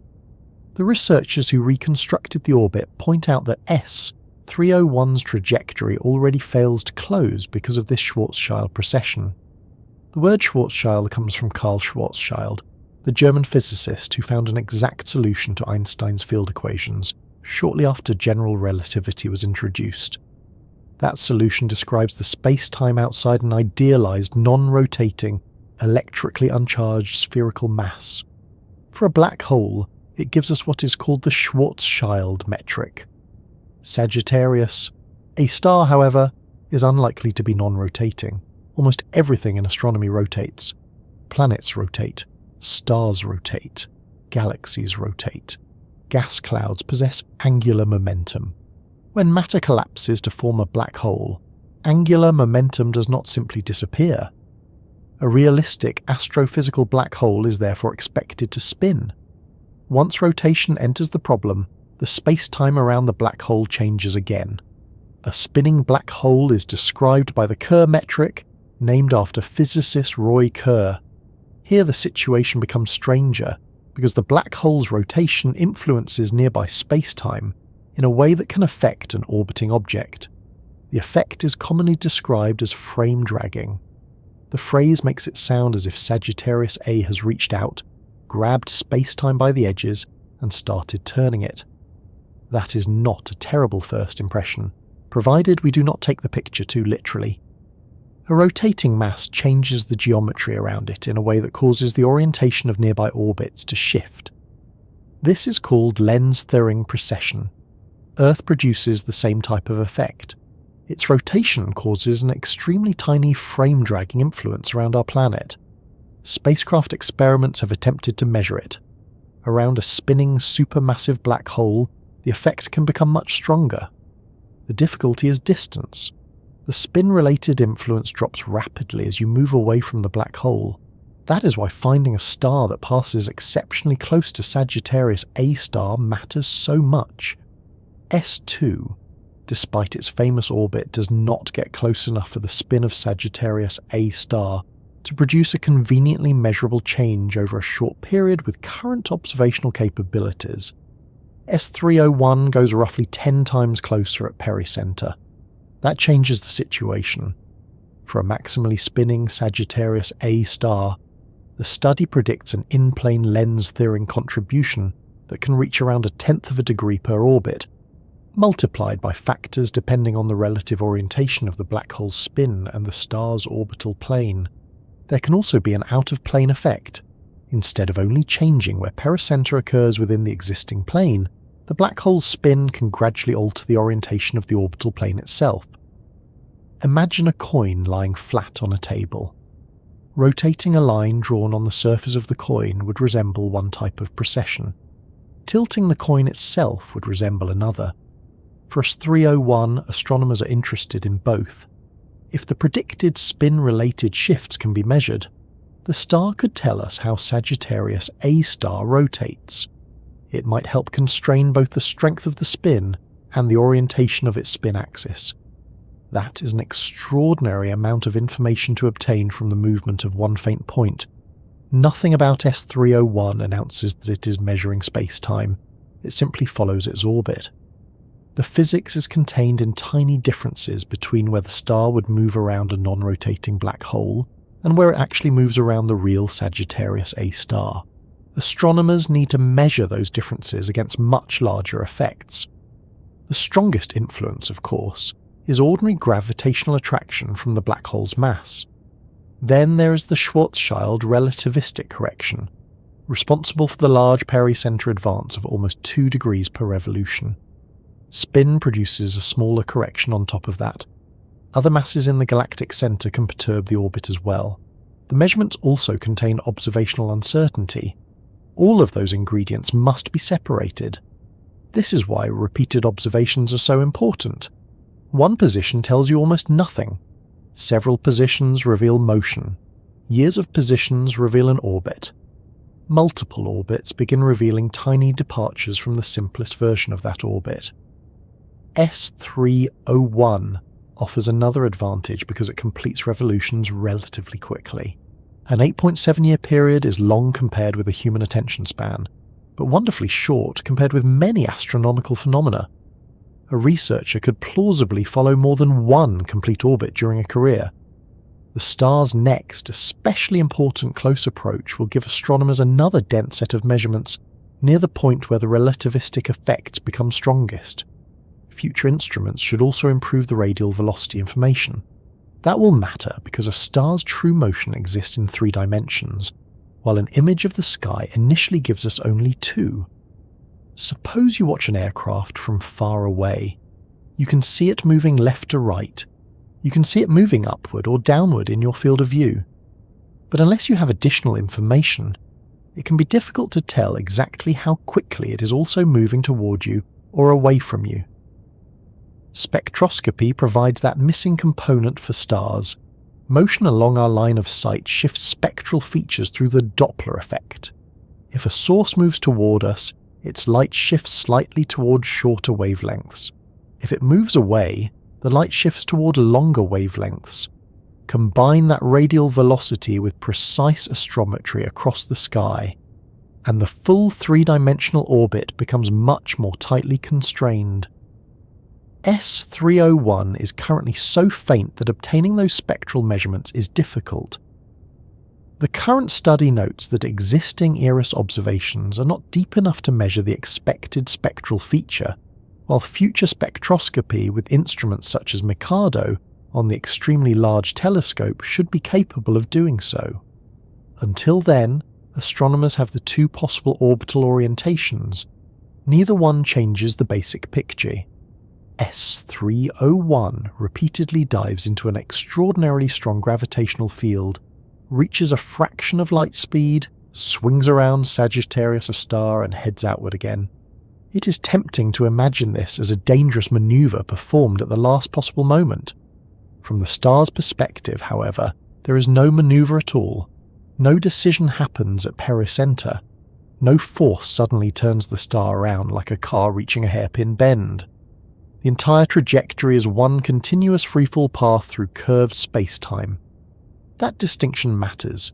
If you were somehow travelling beside S301 inside a perfectly sealed spacecraft, ignoring the fact that staying beside an actual star would create its own list of difficulties, you would not feel a giant sideways force pushing you around the corner in the way you feel a car door pressing against you during a sharp turn. In general relativity, a freely falling object follows what is called a geodesic. A geodesic is the closest equivalent to a straight path through curved space-time. From far away, we see that path bending dramatically around the black hole. Locally, the falling object is following the natural geometry available to it. This is one of the reasons black hole orbits are so useful for explaining the difference between Newton's picture and Einstein's. Newton would say that Sagittarius A star exerts a gravitational force on S301 and continually accelerates it. Einstein would describe the mass of Sagittarius A star as curving space-time, with S301 moving along that curved geometry. For many calculations, the two descriptions give almost identical answers. Near S301's pericenter, the differences become large enough to measure. There is another common misconception worth clearing away while we are this close to a black hole. S301 does not avoid destruction simply because it is moving quickly. Its survival depends heavily on distance. Black holes create tidal forces because gravity changes across the size of an object. The side of a star nearest the black hole experiences a slightly stronger gravitational pull than the far side. If that difference becomes great enough, the star can be stretched, distorted, and eventually torn apart in what astronomers call a tidal disruption event. S301 does not pass remotely as close as it would need to for Sagittarius A star to destroy a normal main sequence star in that way. The authors of the Discovery study estimate that tidal effects on S301 at its current pericenter are negligible. The amount of energy deposited into the star through tidal interactions during each passage is so small that tidal heating does not meaningfully alter it over relevant timescales. So although its orbit looks extreme to us, S301 can repeat the journey without being shredded on every pass. The black hole also does not simply suck the star inward. That familiar phrase, "black holes suck everything in," gives the wrong impression of how gravity works. At S301's distance, Sagittarius, a star, behaves gravitationally like any object containing the same mass, apart from the relativistic corrections that become important near it. If an object has the right velocity for a bound orbit, it can continue orbiting. The event horizon does not reach out and capture distant objects automatically. S301 remains far outside it. Its closest approach of roughly 140 Schwarzschild radii means there is still a substantial separation between the star and the horizon. Substantial in black hole terms, at least. In ordinary human terms, being only a few hundred horizon scales from a supermassive black hole does not generally appear in holiday brochures. The star's continued survival is useful because each return gives scientists another pass, through almost the same experiment, but not exactly the same one. The ellipse advances. The spin of the black hole may twist the orbit. Nearby matter may contribute tiny perturbations. Instrument precision improves. New telescopes arrive. Models become better. A future dataset can be compared with predictions made years earlier. This is how a single orbiting star can become a long-term test of gravitational physics. ESO describes S301 as coming closer to Sagittarius, a star than any other star observed so far. close enough that its motion is expected to feel the effects of the black hole's rotation.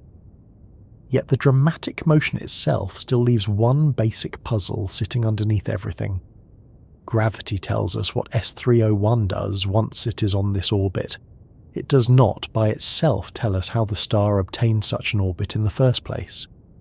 A roughly 1 to 1.5 solar mass star did not have to be born moving at 25,000 kilometers per second. It does not carry a special internal mechanism that makes it the fastest known star in the Milky Way. Its extraordinary velocity is produced during the repeated plunge towards Sagittarius A star, and that velocity depends on the particular combination of orbital size, orbital shape, and the enormous mass waiting at the focus of the ellipse. So the next piece of the problem is not really about a record-breaking number, it is about energy. It is about angular momentum. It is about what happens when an ordinary star falls toward millions of solar masses without falling directly in, and why the precise shape of S301's path allows gravity to accelerate an entire star to a speed that would cross the distance from Earth to the Moon in only a matter of seconds. The speed of S301 becomes a little easier to understand once we stop thinking of it as a star that somehow decided to accelerate itself, and start thinking of it as an object falling through an enormous gravitational field. S301 does not have an engine. It is not producing thrust. It is not releasing material in one direction and pushing itself in another. The energy behind its motion comes from the orbit itself and from the gravity of Sagittarius A star, the roughly 4.3 million solar mass black hole at the centre of the Milky Way. This is an important distinction because saying that a star moves at 25,000 kilometers per second can give us the wrong mental picture. It sounds as though S301 is racing through the galaxy at that speed all the time. It is not. Its speed changes enormously during its 8.7-year orbit. Near the outer end of the orbit, where it is farthest from Sagittarius A star, it moves much more slowly. Then it begins falling toward the black hole. The closer it gets, the more rapidly its velocity increases. Eventually, during the brief part of the orbit nearest Sagittarius A star, it reaches about 25,000 kilometers per second. So the record-breaking speed is really the result of a very deep gravitational fall. There is a familiar version of this happening around us all the time. Imagine throwing a ball upward. As the ball rises, it slows down because it is moving against Earth's gravity. At the highest point, its upward speed reaches 0 for an instant.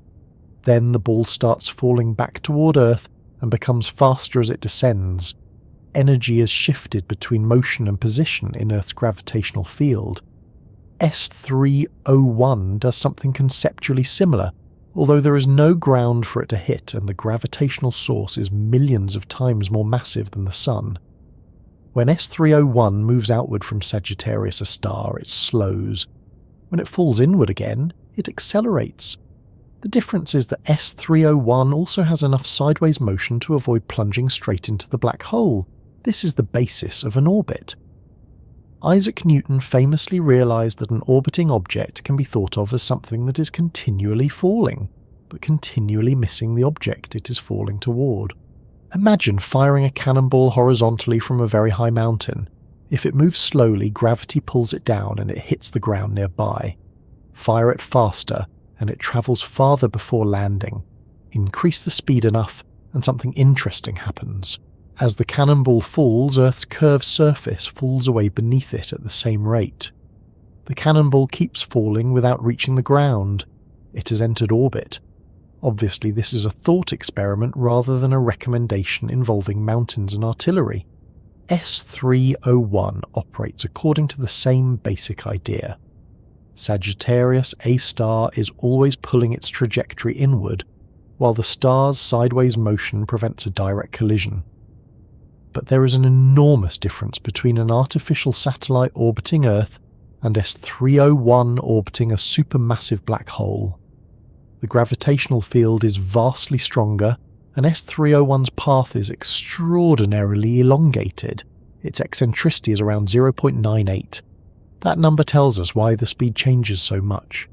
A circular orbit would keep the star at roughly the same distance from Sagittarius A star. Its orbital speed would therefore remain relatively steady. S301's orbit is nowhere close to circular. It travels far outward, then returns almost directly toward the black hole before swinging around it. The amount of gravitational potential energy converted into motion during that inward plunge is enormous. Near Pericenter, the closest point of the orbit, researchers calculate that S301 reaches roughly 25,000 to 25,600 kilometers per second, depending on which of the two currently allowed orbital orientations is correct. That is about 8.3 to 8.5% of the speed of light. Our everyday experience is not particularly helpful when trying to imagine this. A fast motorway journey might involve speeds around 30 meters per second. A commercial airliner travels at roughly a quarter of a kilometer per second. The International Space Station moves around Earth at about 7.7 kilometers per second. Earth itself travels around the Sun at roughly 30 kilometers per second. That is already almost 4 times faster than the International Space Station. S301 can exceed 25,000. At maximum speed, S301 travels in 1 second, about as far as a commercial airliner might travel in more than a day. In 10 seconds, it covers around 250,000 kilometers. That is more than 6 times Earth's circumference. Give it roughly 15 seconds, and the distance travelled is comparable to the average separation between Earth and the Moon. A minute at that speed would cover about 1.5 million kilometers. An hour would correspond to around 90 million kilometers. The average distance between Earth and the Sun is roughly 150 million kilometers, so at its peak orbital speed, S301 could cover that distance in well under 2 hours. These comparisons are useful, but they hide something even stranger. S301 is not a small object. It appears to be a main sequence star with roughly 1 to 1.5 times the mass of the Sun. The whole star is moving. We are not talking about a dust particle, an atom, or a spacecraft. An object containing something on the order of 2,000 trillion kilograms of matter is sweeping around a black hole at more than 8% of light speed. That means its kinetic energy near Pericenter is enormous. Even using the ordinary Newtonian expression for kinetic energy as a rough illustration gives a number so large that it quickly becomes meaningless in everyday units. At 8% of the speed of light, relativistic corrections are already beginning to matter, so a completely accurate calculation cannot simply pretend the star is moving at normal terrestrial speeds. Still, the basic point is clear. S301 carries a tremendous amount of energy in its motion. Where did that energy come from? Not from the star's nuclear fusion. The fusion taking place in S301's core supplies the light and heat that make it a star. It does not drive its orbital motion around Sagittarius A star. The orbital energy belongs to the gravitational system. If S301 could somehow be stopped near its current orbit, something that would require an absurd intervention, it would fall toward the central black hole. Its existing motion is what keeps that from happening. As it travels around the orbit, energy shifts continuously between the forms associated with position and movement. The total orbital energy remains approximately conserved unless something interacts with the star strongly enough to change it.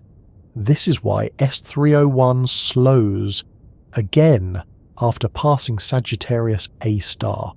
If the black hole simply accelerated the star during the inward journey and never took that energy back, S301 would become faster on every orbit. That does not happen.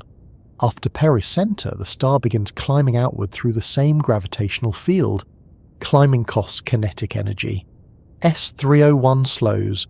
Eventually it reaches apocenter, the farthest point in its orbit, where its speed is at its lowest. It then falls inward once more. There is no free energy being produced. The star is repeatedly exchanging speed for distance and distance for speed. A pendulum offers another simple comparison. Release a pendulum from one side. At the top of its swing, it has relatively little speed. As it falls toward the bottom, it accelerates. At the lowest point, it reaches maximum velocity. Then it rises on the other side and slows. S301's orbit is not literally a pendulum, but the exchange between gravitational position and motion is similar. The difference is that instead of swinging back and forth beneath a support, the star has enough angular momentum to curve around the black hole and continue on an elliptical path. Angular momentum is crucial here. Without it, S301 could fall almost directly towards Sagittarius, a star. With too much orbital energy, it might instead pass by and escape on an open trajectory. S301 occupies the interesting region between those possibilities.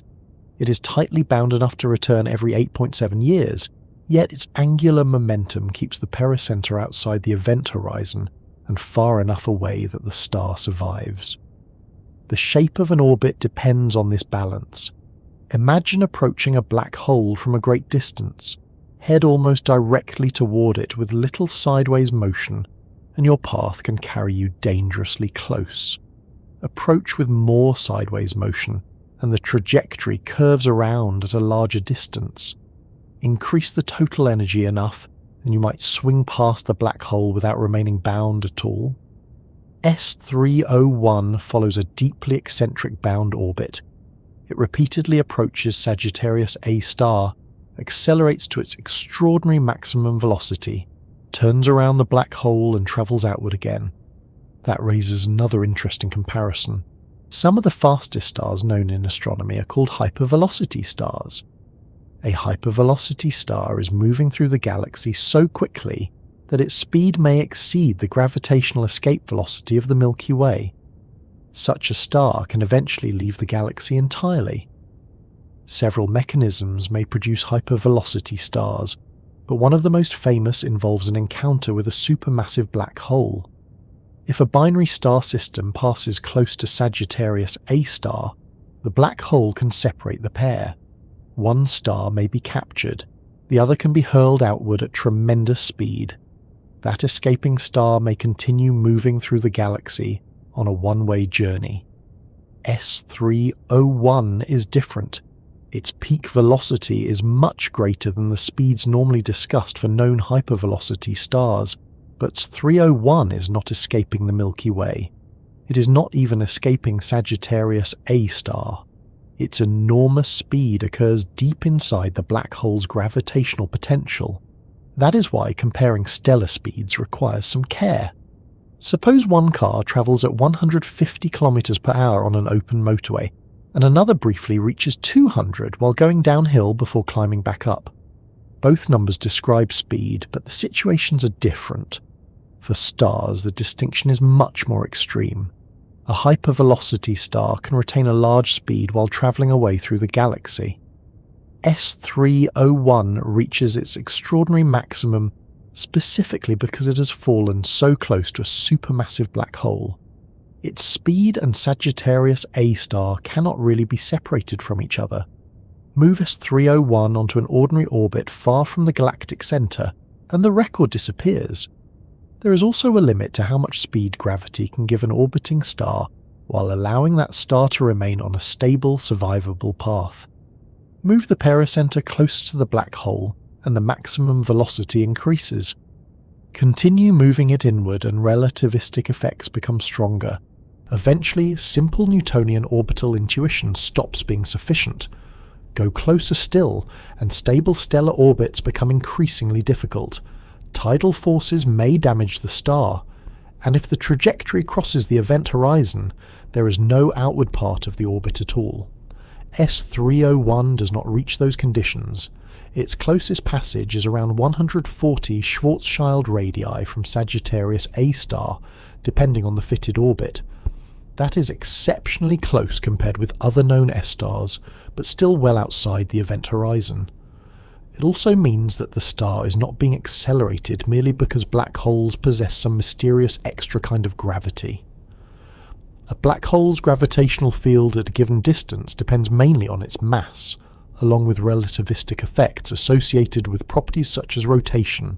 If we could replace Sagittarius A star with some other object containing exactly the same mass inside a sufficiently small region, the broad orbital behaviour at S301's distance would be similar. The remarkable speed is primarily about having millions of solar masses concentrated near the centre and allowing a star to fall very deeply into that gravitational potential. Black holes simply make such extreme concentrations of mass possible. Nothing made of ordinary matter could conveniently hold 4.3 million solar masses inside the same compact region while remaining an ordinary star or planet.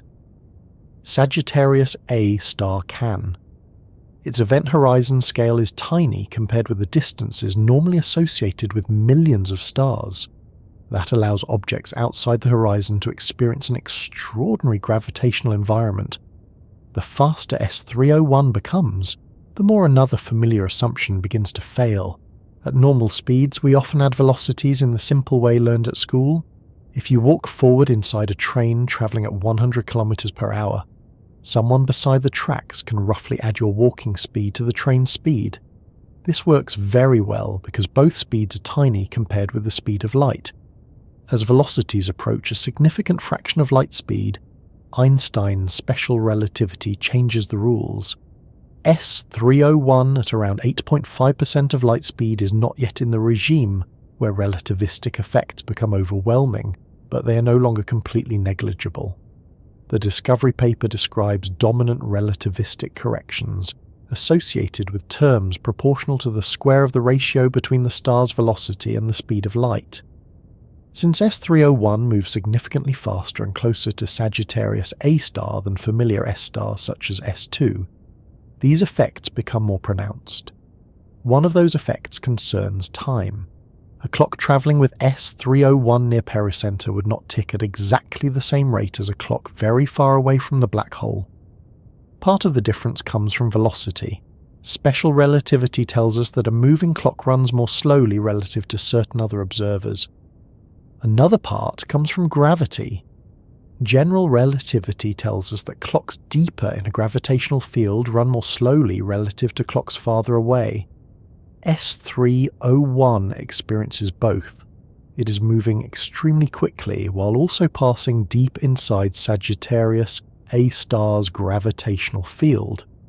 The effect is not large enough for anyone on S301 to emerge centuries younger after one orbit, as sometimes happens in exaggerated science fiction stories, but it is measurable in principle.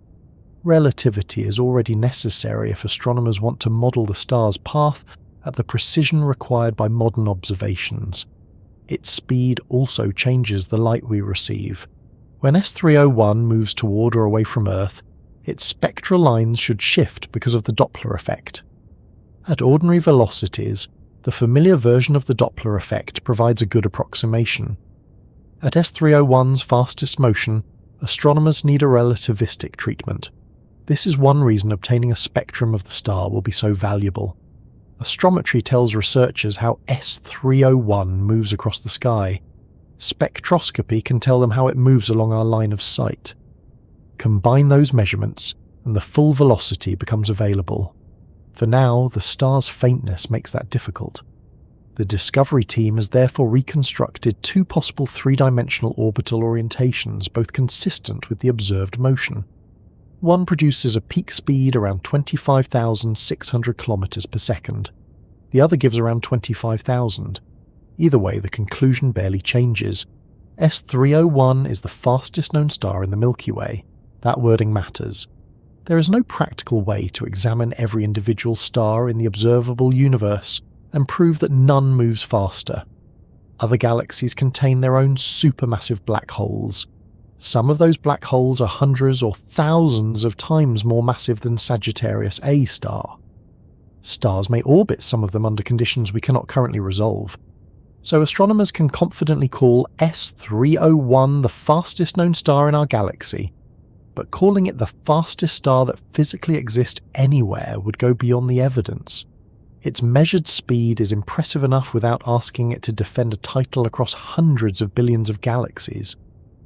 Another question is whether S301 itself notices anything unusual.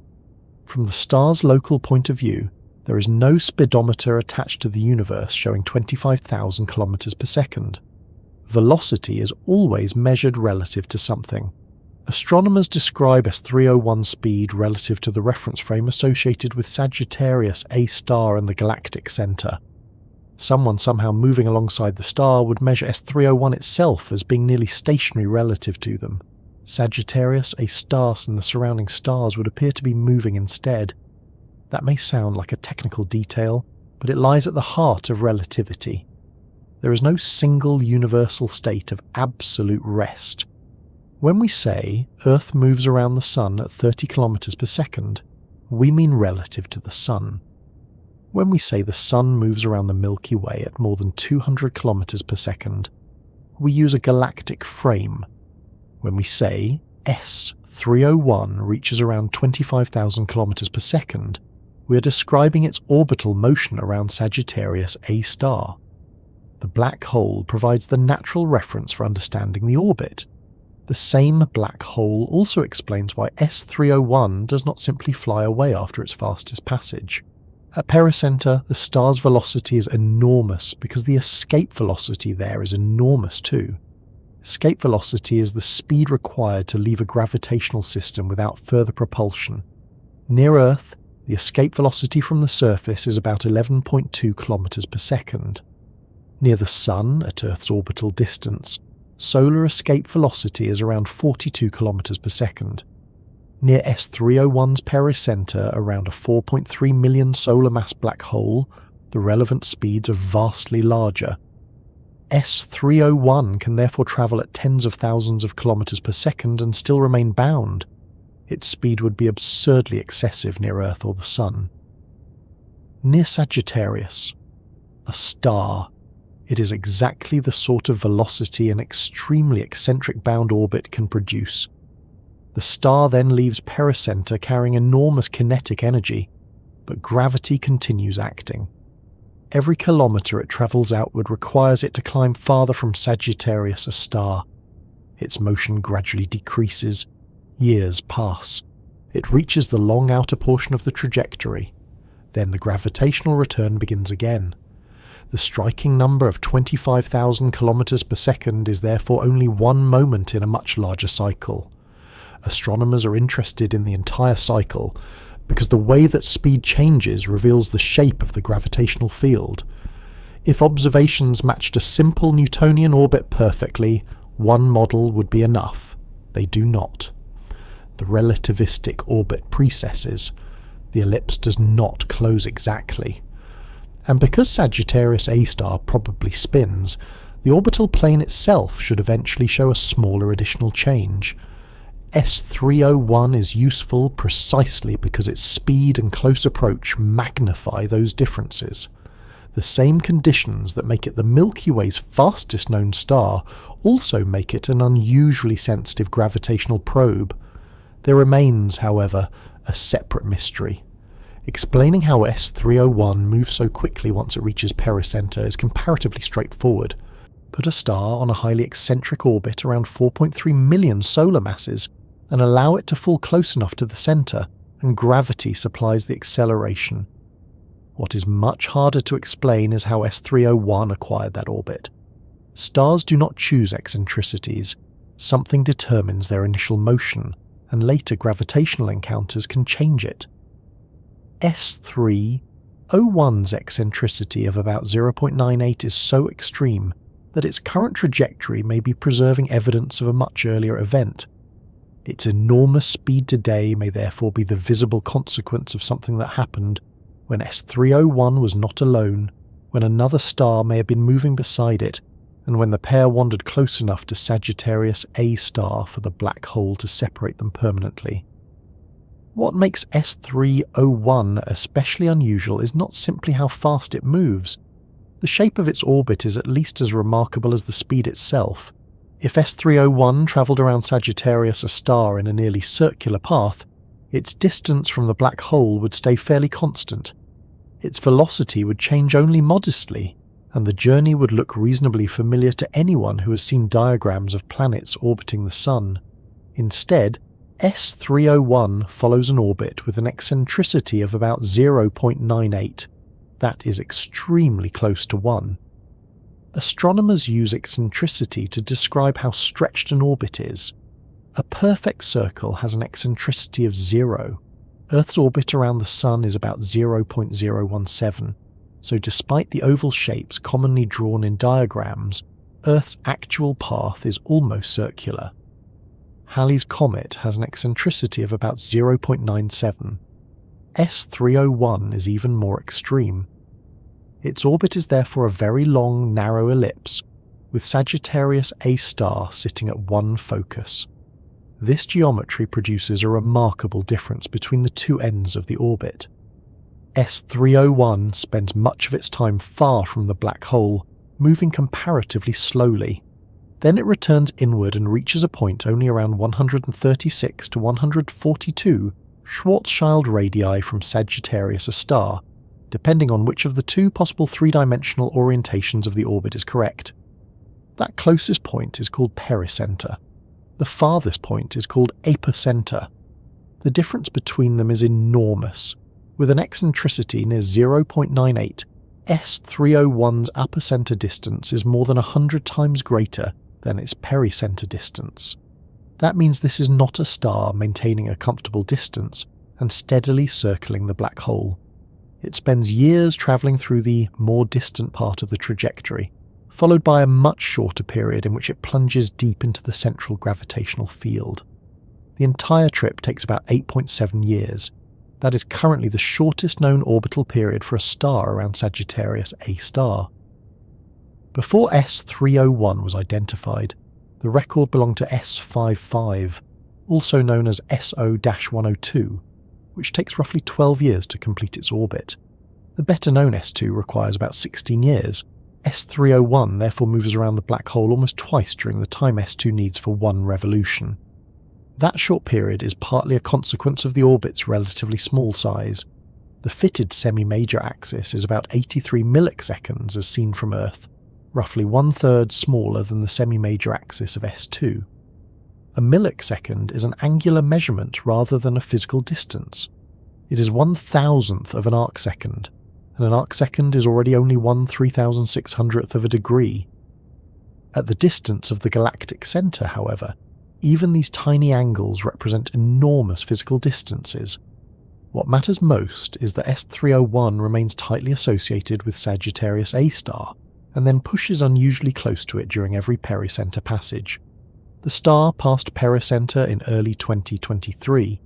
That timing is particularly interesting because astronomers did not initially discover S301 at some convenient point where it was sitting quietly and waiting to have its orbit measured. They found it just after this extreme passage. During the spring of 2023, gravity observations revealed a faint source about 15 milliseconds northwest of Sagittarius A star. Over the following months, the star moved outward. Its position changed rapidly enough that researchers estimated a projected speed of around 2,000 kilometers per second from those early observations alone. The path also showed measurable curvature. That meant the star was not simply passing across the field in a straight line. Something was bending its trajectory. Given its location, Sagittarius A star was the obvious explanation. Researchers collected 4 positions during 2023, then made dedicated observations in 2024 and 2025 as S301 continued moving away from the central region. By combining those measurements, they began reconstructing an orbit. Once the preliminary path was known, they could perform the astronomical equivalent of checking old security camera footage. They calculated where the star should have been in earlier years and searched previous observations. A strong detection appeared in data from 2021. There was also weaker evidence in observations from 2017. Altogether, 19 astrometric positions were used to trace the motion and fit the orbit. Those points outlined the highly eccentric ellipse that revealed what S301 had been doing. The discovery therefore depended on understanding a path rather than simply seeing an unusual object in one image. A single photograph of S301 does not tell you that it reaches more than 8% of the speed of light. It looks like a faint infrared point. The extremity becomes apparent only when its position is measured repeatedly, and those measurements are connected through orbital physics. Once that is done, its motion looks very different from a simple, constant speed circuit. Near apocenter, S301 moves far more slowly than it does near the black hole. It then begins falling inward. As the distance decreases, the gravitational acceleration increases. The star starts covering larger distances during the same amount of time. Closer still, the acceleration becomes stronger. By the time it reaches the innermost part of the orbit, S301 is moving at roughly 25,000 to 25,600 kilometers per second. Then it swings around Sagittarius A star and starts climbing outward. Its speed drops again. This difference is so large that if we watched a correctly timed animation of the orbit, S301 would appear to linger through much of the outer trajectory and then suddenly rush through the central portion. Kepler's second law explains the basic pattern. A line drawn between an orbiting body and the central mass sweeps out equal areas during equal intervals of time. In practical terms, an object on an elliptical orbit moves slowly when it's far from the center and rapidly when it's close. You can see the same principle with comets around the Sun. A long-period comet may spend decades or centuries moving through the distant solar system. When it approaches the Sun, it speeds up dramatically, passes through the inner region, and heads outward again. S301 follows the same general orbital rule, except its central object is a supermassive black hole containing about 4.3 million solar masses. The numbers therefore become much larger. There's another important feature that makes S301's trajectory stranger than an ordinary ellipse. It does not close. If gravity behaved exactly according to the simplest two-body Newtonian model, S301 could complete one revolution and then begin following precisely the same elliptical track again. After 8.7 years, the geometry would repeat. After another 8.7 years, it would repeat again. General relativity predicts something different. Each time S301 passes Sagittarius A star, the direction of its pericenter advances. For the two possible orbital solutions, the predicted shift is roughly 1.9 or 2 degrees during every revolution. That means the closest point does not remain permanently fixed in space. The entire ellipse gradually rotates. Suppose we drew the first orbit on paper, then S301 completed another circuit. The second ellipse would be rotated slightly relative to the first. Another orbit would rotate it a little more. Continue long enough, and the trajectory would form a rosette-like pattern, rather than repeatedly tracing one closed oval. ESO's visualizations of the star illustrate exactly this behavior. The effect is called Schwarzschild precession. It occurs because the space-time around Sagittarius A star does not behave exactly as Newtonian gravity predicts. S2 already provided a famous measurement of this effect. Its orbit precesses as well. S301 experiences a much larger change because it passes far closer to the black hole. S2's pericenter is roughly 1,400 Schwarzschild radii from Sagittarius A star. S301 reaches only around 140. That factor of 10 is extremely important. Relativistic effects grow stronger closer to the black hole.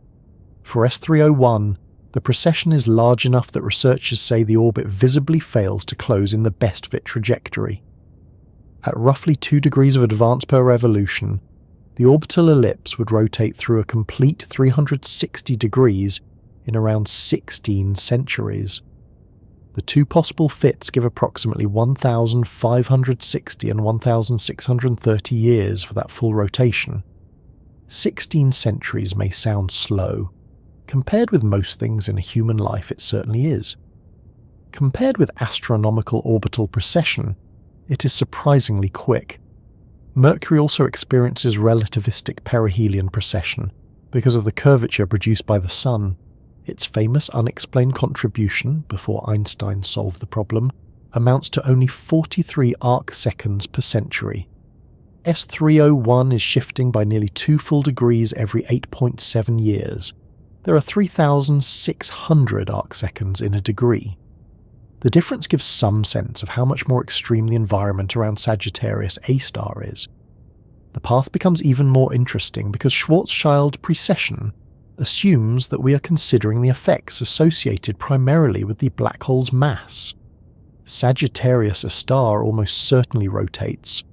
A spinning black hole modifies the surrounding space-time differently from a non-spinning one. Its spin can produce another smaller precession known as lens-Thirring precession.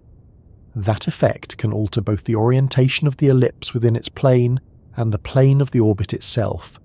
S301 is close enough that astronomers hope to detect these changes, but before that can be done confidently, the ordinary orbital parameters have to be known extremely well.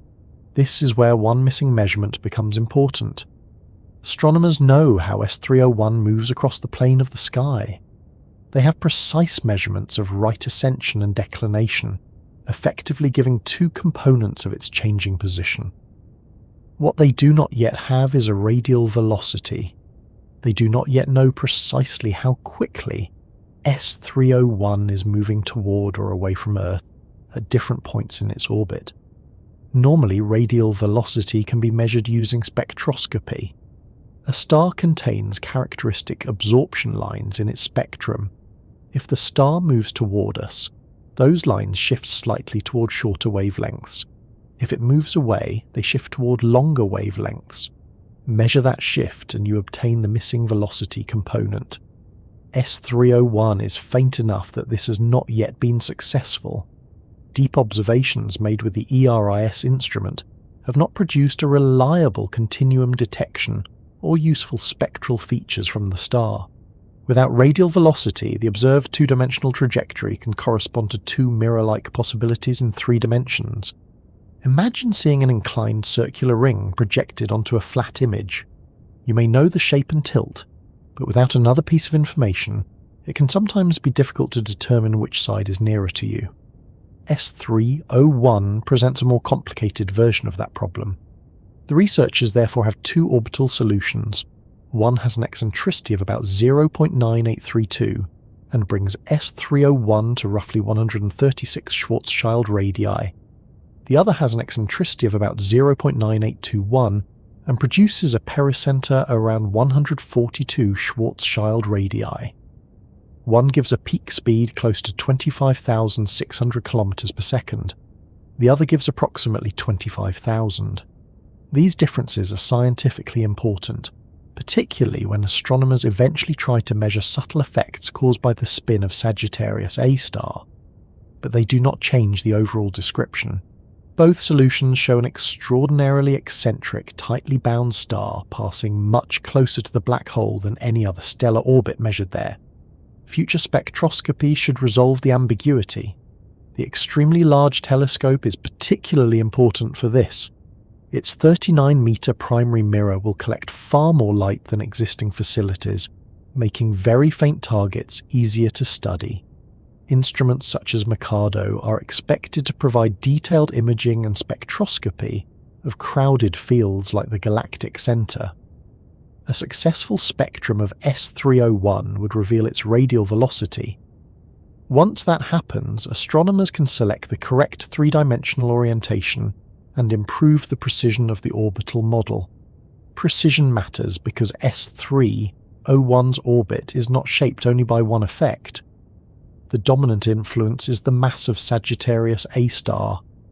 General relativity adds Schwarzschild precession. The black hole's rotation should add a smaller lens-Thirring contribution.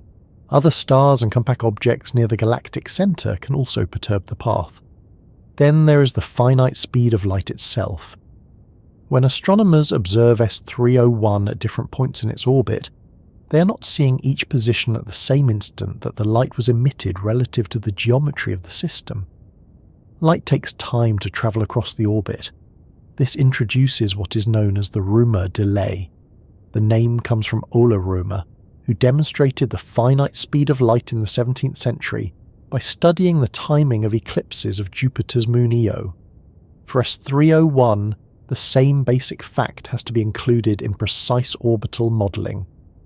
When the star is on the side of its orbit closer to us, its light has a slightly shorter distance to travel. When it is farther away, the journey is slightly longer. If you are trying to measure positions and timing precisely enough to extract relativistic corrections, those differences matter. The discovery team included the Romer effect and Schwarzschild precession in the model used to fit S301's orbit. This is an excellent example of how measuring an orbit near a black hole becomes more complicated as the observations improve. At low precision, you might simply draw an ellipse. At higher precision, you need Newton's laws. Push farther, and you need general relativity. Improve the data again, and light travel time has to be included. Then black hole spin enters the calculation. Eventually, gravitational disturbances from other objects may need to be considered as well. The better you measure the universe, the fewer small effects you're allowed to ignore. S301 gives astronomers a particularly useful opportunity because its orbit amplifies some of those effects. Its very high eccentricity is central to that advantage. If the same star followed a circular orbit with a much larger minimum distance, it would not reach anything close to its present maximum speed. The relativistic precession would be weaker. The influence of the black hole's rotation would be harder to detect. The eccentricity is what sends S301 repeatedly into the region, where the physics becomes most interesting. There is a trade-off, however. The star spends only a relatively short portion of each orbit near pericenter. That means observations taken during the close passage are especially valuable. A measurement missed there cannot simply be repeated the following week once the star has moved much farther away. Researchers have to work with observing seasons, telescope schedules, Earth's atmosphere, instrument availability, and the fact that the galactic center cannot be observed equally well throughout the entire year. Astronomy has a habit of arranging its most useful events without checking anyone's calendar. Fortunately, S301 will return. Its 8.7-year period means another pericenter occurs on a timescale that is practical for a long-term observing program. Every return provides another opportunity to compare the measured path with predictions. Because Schwarzschild precession changes the trajectory from one revolution to the next passage will not be a perfect replay of the one in early 2023. The closest point will have shifted. If Sagittarius, a star's spin, adds measurable frame dragging, another small displacement should appear. Those differences accumulate. The orbit is therefore useful not because it repeats perfectly, but because it almost repeats while preserving small changes caused by the physics researchers want to measure. This also explains why astronomers care so much about knowing the mass and distance of Sagittarius A star accurately. Change the assumed black hole mass and the predicted orbit changes. Change the distance from Earth to the galactic center, and the conversion between angular measurements and physical distances changes. Decades of work on S-stars have already constrained these quantities very tightly. The S301 study uses a central mass of about 4.297 million solar masses and a distance of about 8,277 parsecs. Those values provide the background against which S301's unusual path can be modelled. There may also be invisible objects affecting the orbit. The galactic center should contain stellar mass black holes, neutron stars, white dwarfs, and other remnants. They are much less massive than Sagittarius A star, but a sufficiently close encounter could slightly disturb a star. Groups of unseen objects can also create a distributed gravitational influence. For a star like S301, distinguishing these Newtonian perturbations from relativistic effects will become an important part of precision measurements. This is especially relevant when astronomers try to isolate the much smaller signal from the spin of Sagittarius A star. A slight orbital shift does not automatically mean frame dragging has been detected. Scientists have to rule out other causes. They must know where the star should have been under one model, calculate how other masses could move it, include observational uncertainty, and then determine whether an additional relativistic contribution remains. That is why a record-breaking orbit does not immediately produce a measurement of black hole spin. S301 provides the opportunity. Years of careful observation provide the evidence. Its eccentricity also raises another question about its history. The S-stars around Sagittarius A* show a variety of orbital shapes, but S301 lies near an unusually extreme part of that distribution. An eccentricity above 0.98 means its motion is very close to the boundary between a tightly stretched bound ellipse and an unbound trajectory. If eccentricity reached exactly 1 in the simple Keplerian picture, the path would become parabolic. Above 1 it would become hyperbolic, and the star would not return on a closed-bound orbit. S301 remains just below that boundary. It goes out. It slows. It remains gravitationally tied to Sagittarius A*, then it falls back again. That peculiar geometry probably did not arise by accident. Random gravitational encounters can alter stellar orbits, but S301's combination of high eccentricity and small pericenter is particularly suggestive of a violent interaction. The Discovery team argues that its orbit is consistent with S301 having once belonged to a binary system that ventured too close to Sagittarius A*. Under that scenario, the black hole tore the pair apart. One star received enough energy to be thrown outward. S301 lost orbital energy and became trapped. The process naturally creates exactly the kind of highly eccentric captured orbit that S301 follows today. If that interpretation is correct, the strange shape we measure now is a surviving record of an encounter that happened earlier in the star's history. The 8.7-year period tells us how tightly it is bound. The eccentricity tells us how directly it plunges inward. The pericenter tells us how deeply it enters the black hole's gravitational field. The precession tells us how space-time modifies the trajectory. And as the measurements become more precise, the smaller changes in that same orbit may begin revealing something that cannot be obtained from a simple Newtonian ellipse at all. The effect of a rotating black hole on the space and time surrounding it. S301 becomes especially valuable when we stop asking only where it is going and start asking whether its motion follows the rules Einstein described more than a century ago. For most everyday purposes, Newton's theory of gravity works extremely well. It tells us how objects fall near Earth. It predicts the motion of planets. It helps engineers calculate spacecraft trajectories. And if you wanted to describe the broad shape of S301's orbit around Sagittarius A*, Newtonian gravity would give you a very good first approximation. But S301 does not live in an ordinary gravitational environment. It passes extremely close to a black hole containing roughly 4.3 million times the mass of the Sun, and near its closest approach it reaches about 25,000 kilometers per second. Under those conditions, several small differences between Newton's description and Einstein's become large enough to matter. That is exactly what astronomers want. General relativity was published by Albert Einstein in 1915. Instead of treating gravity simply as a force acting between masses, the theory describes mass and energy as changing the geometry of space-time. Objects then move through that curved space-time. The distinction sounds very theoretical until you begin making precise measurements. Imagine placing a ball on the ground. Newton would say Earth pulls the ball downward with gravity. General relativity says the mass of Earth changes the geometry around it, and the ball follows the natural path through that geometry. Near Earth, both descriptions produce almost the same practical answer. Drop the ball and it falls. No one standing nearby needs to solve Einstein's field equations before deciding whether to move their foot. Near Sagittarius A*, however, the differences begin accumulating in ways astronomers can detect. S301 offers 3 especially interesting relativistic effects. Its light can be altered by the combination of high speed and strong gravity.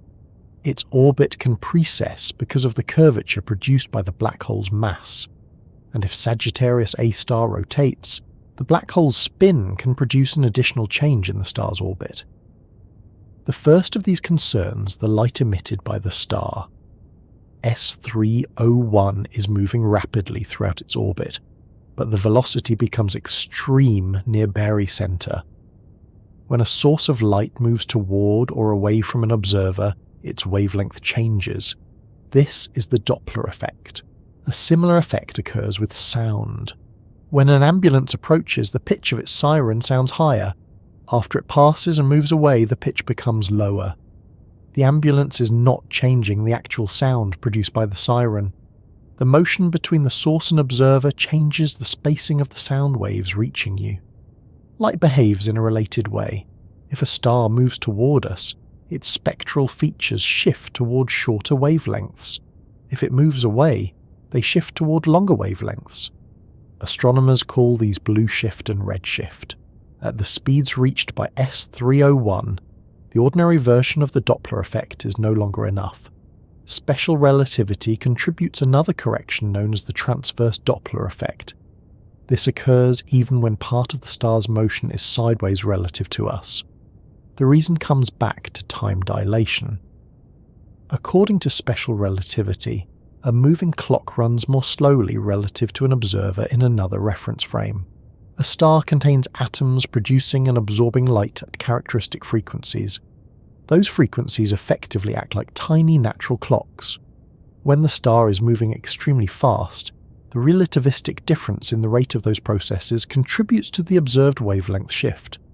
At S301's maximum speed, roughly 8% of the speed of light, the correction is still much smaller than it would be for something moving at 90 or 99% of light speed. But modern astronomical measurements are precise enough that effects do not need to be enormous to become useful. Then gravity adds another shift. General relativity predicts that time passes at different rates in gravitational fields of different strengths. A clock closer to a massive object runs more slowly relative to a similar clock farther away. This is called gravitational time dilation. It is not unique to black holes. It happens on Earth. A sufficiently precise clock on the ground runs at a slightly different rate from one placed at a higher altitude. The difference is tiny, but atomic clocks can measure it. The global positioning system even has to account for relativistic timing effects, because clocks on GPS satellites experience both different velocities and a different gravitational environment from clocks on Earth's surface. Without those corrections, GPS positioning would quickly become inaccurate. Sagittarius A* produces a far stronger gravitational field than Earth. When S301 approaches the black hole, light leaving the star has to climb outward through that gravitational field before eventually travelling toward us. During that climb, the observed light is gravitationally redshifted. Its wavelength becomes longer. Once again, S301 is not the first star around Sagittarius A* to show scientists this kind of physics. S2 provided one of the most important demonstrations. During S2's close approach in 2018, astronomers measured changes in its light that were consistent with the combined gravitational redshift and relativistic Doppler effects predicted by general relativity.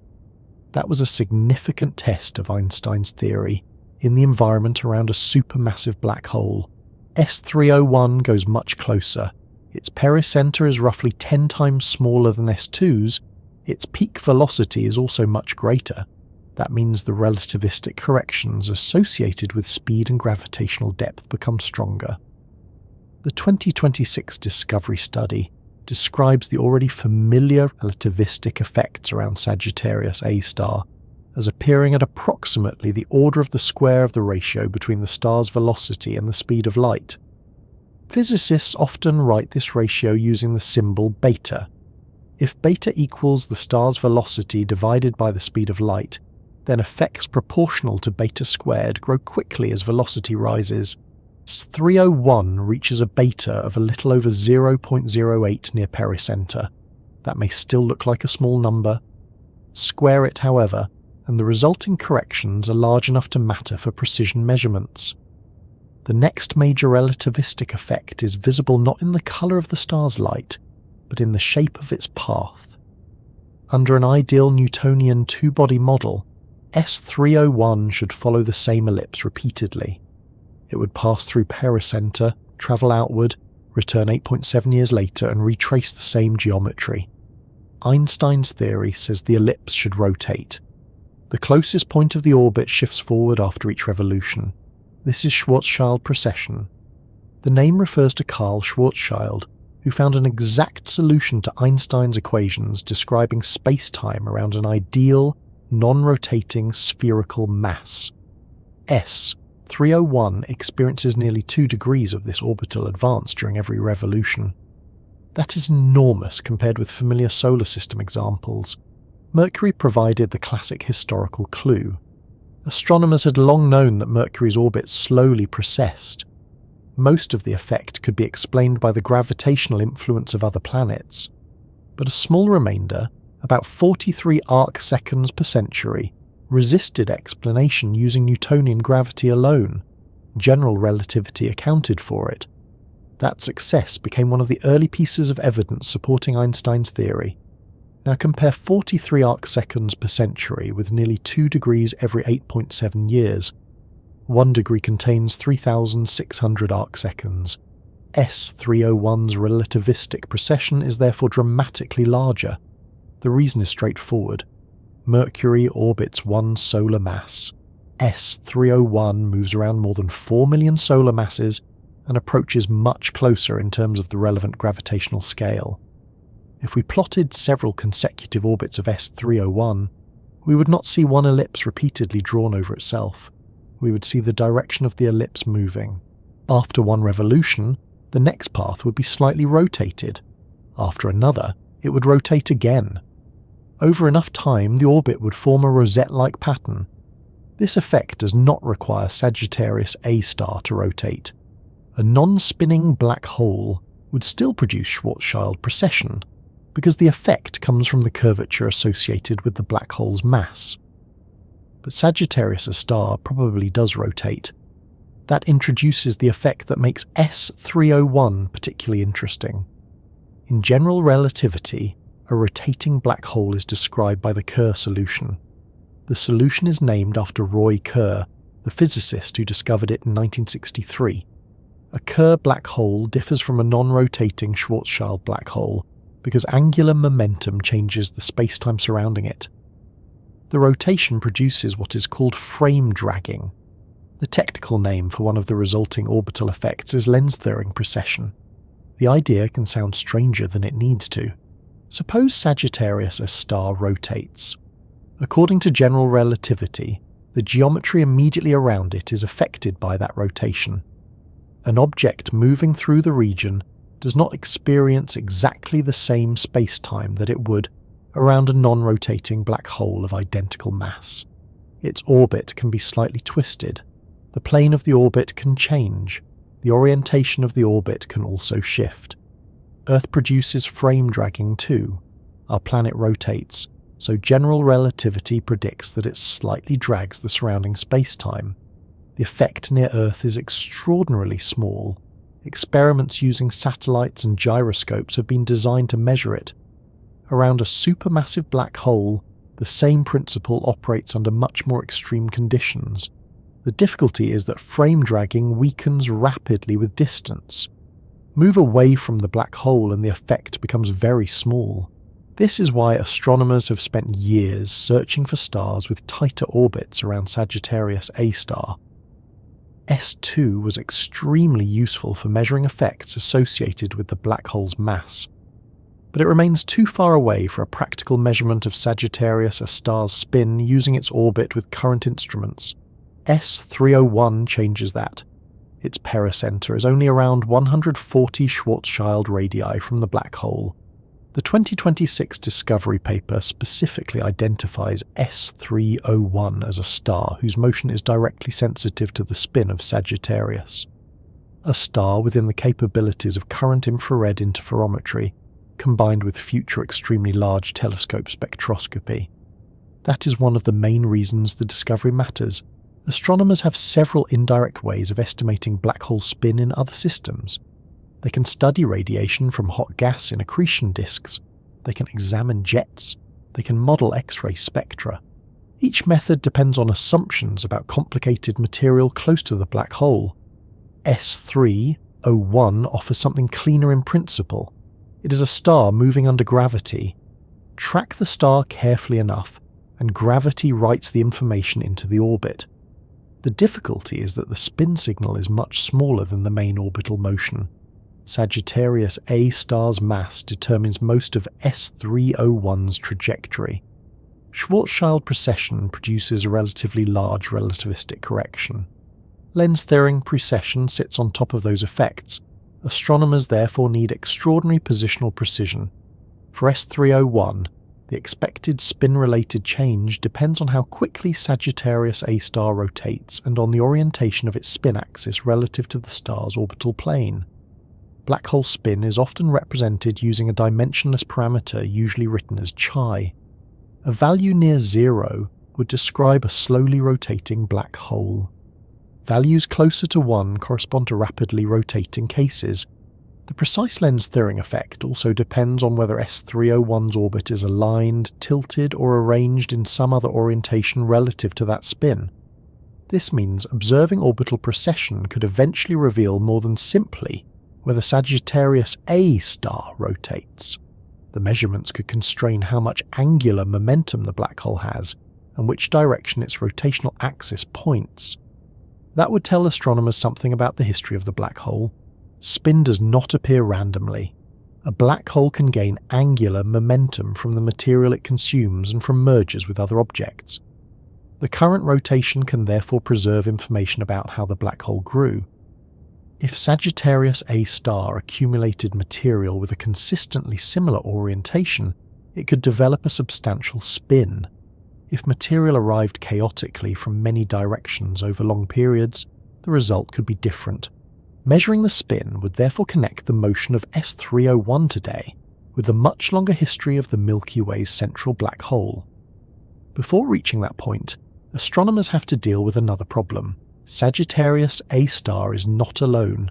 S301 is orbiting through a crowded stellar environment. The nuclear star cluster contains many stars, and researchers expect populations of stellar remnants such as neutron stars and smaller black holes. Their gravitational influence can slightly perturb S301. Those ordinary Newtonian disturbances might imitate part of the orbital change researchers are trying to attribute to frame dragging. This is one of the central difficulties of precision gravity experiments near the galactic center. Imagine trying to detect a very small movement in a hanging lamp, while several people elsewhere in the room are gently shaking the floor. The movement you care about is real, but other effects can complicate the measurement. Fortunately, the different influences do not necessarily act in exactly the same way. The S301 study notes that Lens-Thirring effects are concentrated most strongly near pericenter. That makes sense because frame dragging becomes much stronger closer to the black hole. Perturbations from surrounding stars and compact objects can produce their most visible deviations during other parts of the orbit, particularly near apocenter. This difference in timing may help astronomers separate the signals. If S301's orbit changes mainly in the way predicted during each close passage, that pattern is different from random disturbances produced elsewhere along the trajectory. Researchers simulated the expected influence of the surrounding stellar cluster and found that, under typical conditions, the resulting orbital plane precession should be smaller than the Lens-Thirring signal for moderate or high black hole spin and favourable orientations. There are more difficult possibilities.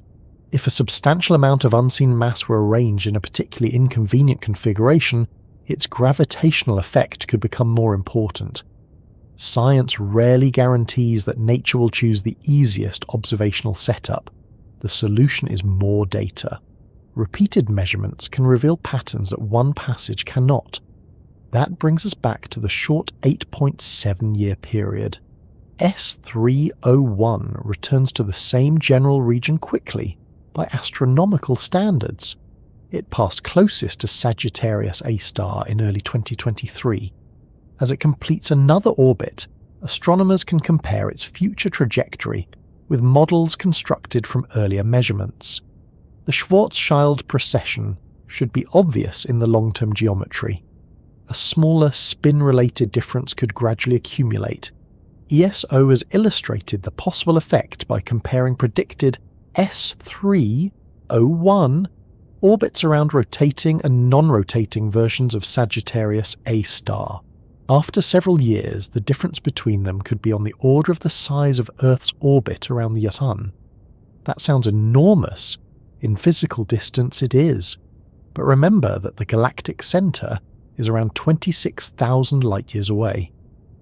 An Earth orbit size difference viewed from that distance corresponds to an extremely tiny angle in our sky. That is why interferometry is needed. Gravity, operating with ESO's Very Large Telescope Interferometer, can achieve astrometric precision on the scale of tens of microarcseconds under favourable conditions. A microarcsecond is 1/1,000,000th of an arcsecond. There are 3,600 arcseconds in 1 degree. Human eyesight is nowhere close to resolving such an angle.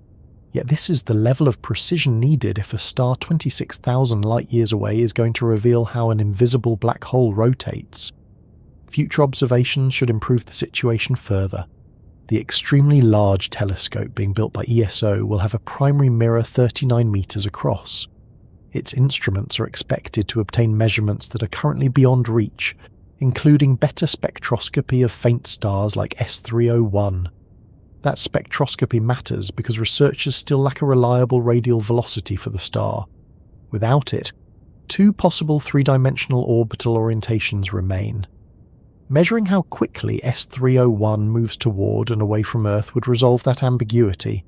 Then astronomers would know the full orientation of the orbit, which is essential for interpreting any frame-dragging signal correctly. The interaction between observation and relativity becomes quite detailed at this point. First, astronomers measure positions. Then they fit an orbit. They include the black hole's mass. They account for light travel time. They include Schwarzschild precession. They add the expected influence of black hole spin. They simulate the surrounding stellar cluster. They compare possible orientations.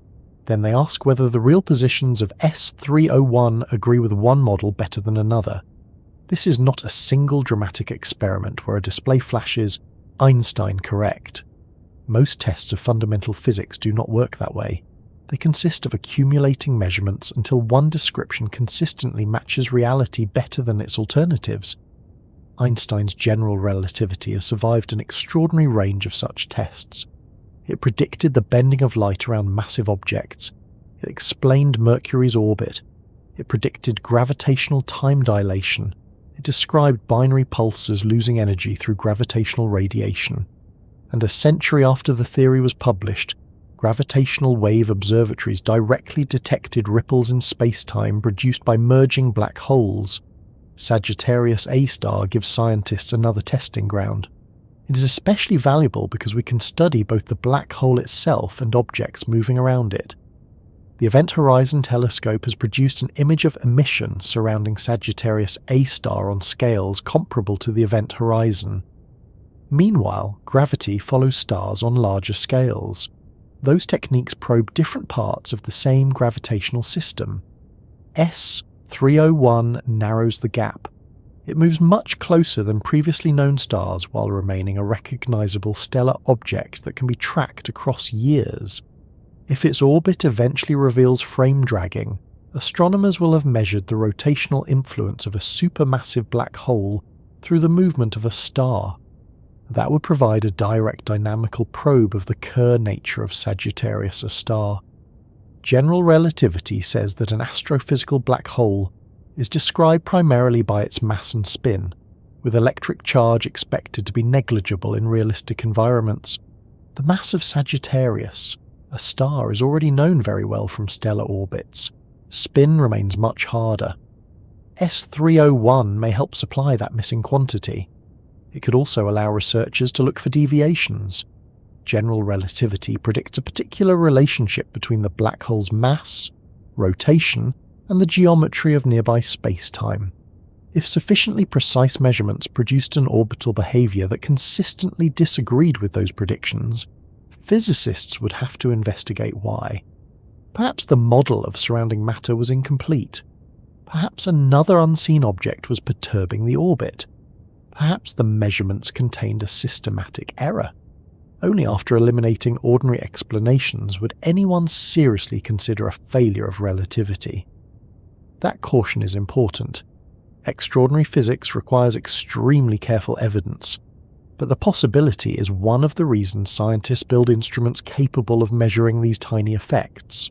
The strongest theories are tested where they are most likely to show their limits. For general relativity, black holes are obvious places to look. The theory predicts them, it describes their horizons, it determines how they bend light, it predicts how they merge, and it tells us how a rotating black hole should alter the orbit of a nearby star. S301 gives astronomers a rare object on which that final prediction may become measurable. Even the star's ordinary passage through time is different from ours. Near pericenter, S301 is moving very quickly and sitting deep in the black hole's gravitational field. Both factors make time pass slightly more slowly for the star relative to an observer much farther away. If we could place an ideal clock on S301 and compare it with another ideal clock far from Sagittarius A star, they would not remain perfectly synchronized. Nothing would appear strange to someone travelling with the star. Their clock would tick normally. Any biological processes would proceed normally. If they somehow had a cup of tea in this impossible observational station, it would cool at the usual local rate.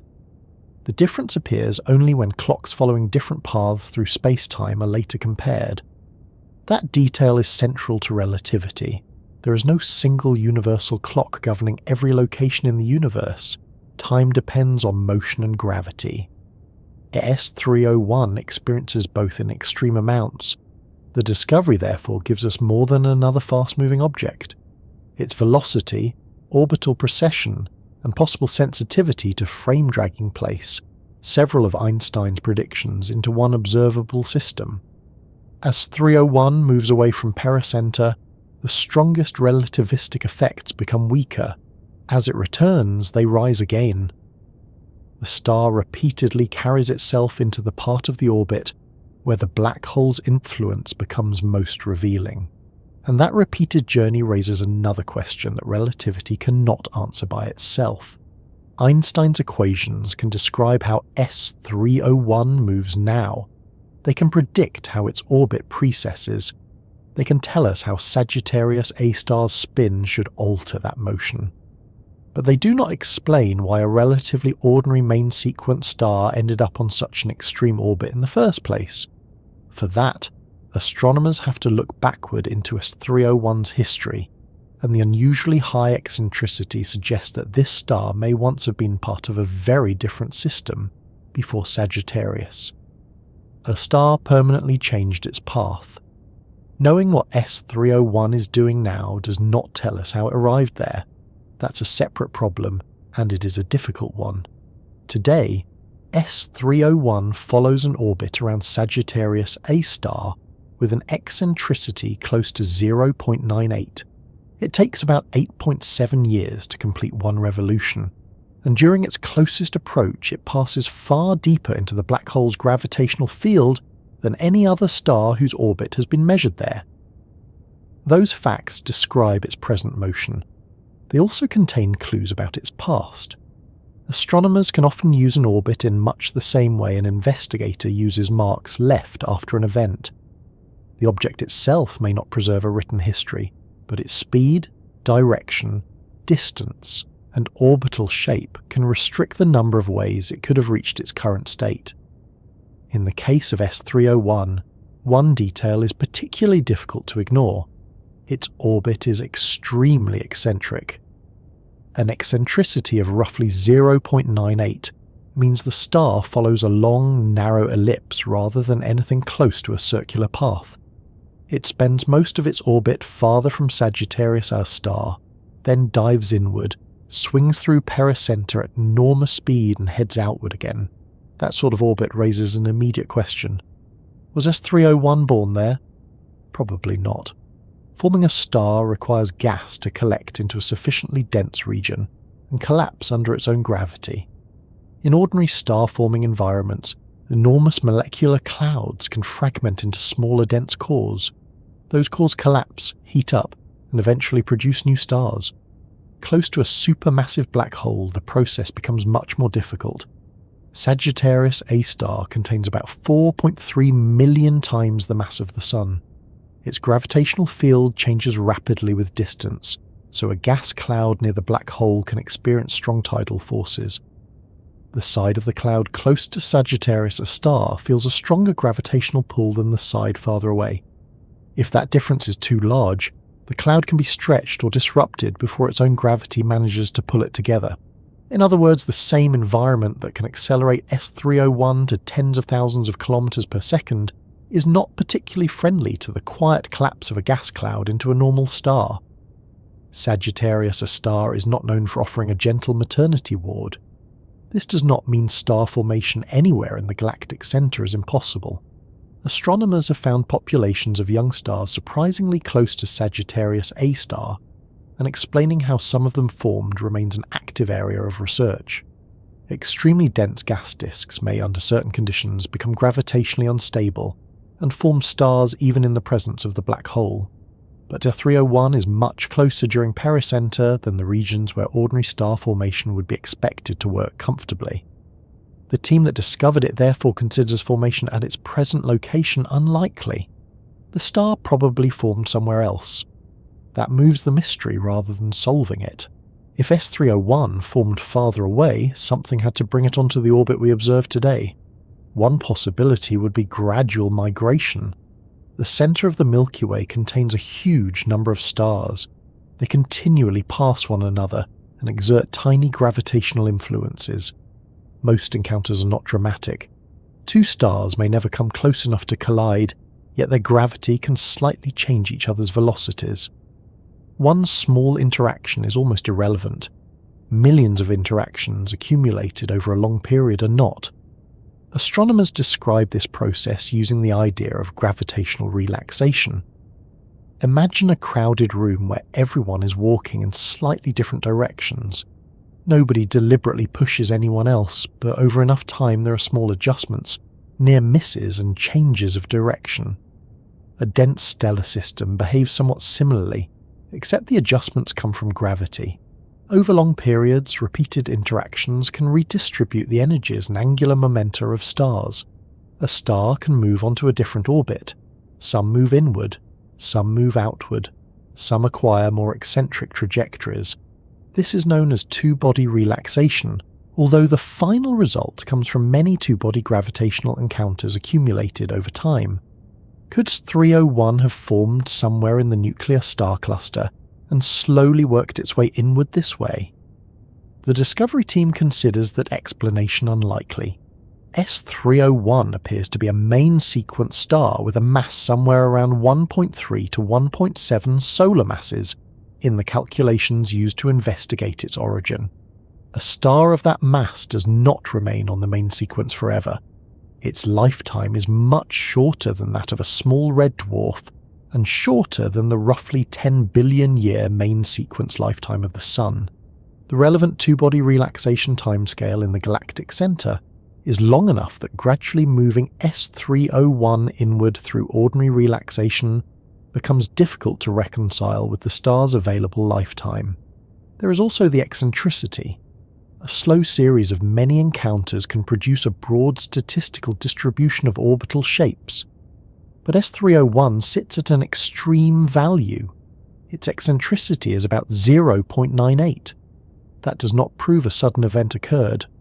Very eccentric orbits can occasionally appear simply through the random gravitational evolution of a dense star cluster. The researchers estimate that if S301 had spent long enough in the galactic centre for its orbital eccentricity to become fully randomized, there would be roughly a 3% chance of finding it with an eccentricity this high. 3% is not zero. Scientists are understandably reluctant to declare an explanation impossible simply because it is unlikely. If there is a 3% chance, the universe is entirely allowed to choose it. The universe has never shown much concern for whether its statistics are convenient. But there is another explanation that produces S301's strange orbit much more naturally. It starts with two stars. Before S301 became the object we observe today, it may have been part of a binary star system. Binary systems are extremely common. The two stars orbit their shared centre of mass, held together by their mutual gravity. Some binary stars are separated by enormous distances and require centuries to orbit each other. Others are very close. In compact binaries, the stars can complete an orbit in days. The calculations for S301 point toward exactly this kind of compact system. The probable separation before disruption was somewhere around 0.05 to 0.2 astronomical units. 1 astronomical unit is the average distance between Earth and the Sun, so these two stars would have been far closer together than Earth and the Sun are. Their orbital period was probably on the order of 5 to 20 days. Picture S301 and a companion star orbiting each other every week or two, while the entire binary system followed a much larger path through the central region of the Milky Way. For most of its life, the binary may have behaved perfectly normally. Then its larger orbit carried it towards Sagittarius A star. As the pair approached the supermassive black hole, the gravitational difference across the binary grew stronger. Sagittarius A star pulled slightly harder on the nearer star than on the farther one. At first, the two stars remained bound to one another. Closer still, the tidal influence of the black hole became comparable to the gravity holding the binary together. There comes a distance at which the binary can no longer remain intact. Sagittarius A star pulls the pair apart. What happens next is one of the most dramatic gravitational exchanges available in stellar dynamics. One star can lose orbital energy and become bound tightly to the black hole. The other can gain energy and be thrown away at very high speed. This is called the Hills mechanism. It is named after astronomer Jack Hills, who investigated the process as a way for a massive black hole to eject stars at extreme velocities. The mechanism does not require an explosion. Neither star needs to destroy itself. There is no rocket engine and no sudden release of nuclear energy. The enormous velocity comes from a gravitational exchange involving the binary's internal orbital motion and the much stronger gravitational field of the black hole. Before the encounter, the stars are orbiting each other. They therefore have velocities relative to their shared centre of mass. When the binary is torn apart at exactly the right point in its encounter with Sagittarius A star, one component's motion can add to the velocity needed to escape, while the other component effectively loses energy. The result is asymmetric. One star leaves, one star stays. According to the favoured interpretation, S301 was the one that stayed. Its former companion may have been thrown outward as a hypervelocity star. A hypervelocity star moves so rapidly that it can travel through the Milky Way at hundreds or even thousands of kilometers per second. If its speed exceeds the escape velocity of the galaxy, it will not eventually return. It can leave the Milky Way entirely. If that happened in the event that produced S301, the two stars that once orbited each other every few days now have very different futures. One repeatedly returns to Sagittarius A star on an 8.7-year orbit. The other may be travelling through the outer galaxy, or perhaps beyond it. The former companion has not been identified. Astronomers do not currently know which, if any, known hypervelocity star once belonged to S301. Finding it would be extremely difficult. The disruption event may have happened millions of years ago. During that time, an ejected star could have travelled thousands of light years. Its present direction would depend on the exact geometry of the original encounter and the gravitational influence of the Milky Way during its journey. The companion could also be too faint or too distant to have been recognised. So the idea of the missing companion is currently a prediction of the origin scenario rather than an observed reunion waiting to happen. The important part is that the Hills mechanism naturally produces the type of orbit S301 has. When a compact binary is disrupted by a supermassive black hole, the captured component is expected to end up on a highly eccentric orbit. Its pericentre remains related to the distance at which the original binary was torn apart. Its semi-major axis depends on the binary separation, the masses of the stars, and the mass of the black hole. Researchers can therefore run the argument backward. They know S301's present semi-major axis. They know the approximate mass of Sagittarius A star. They have estimates for S301's own mass.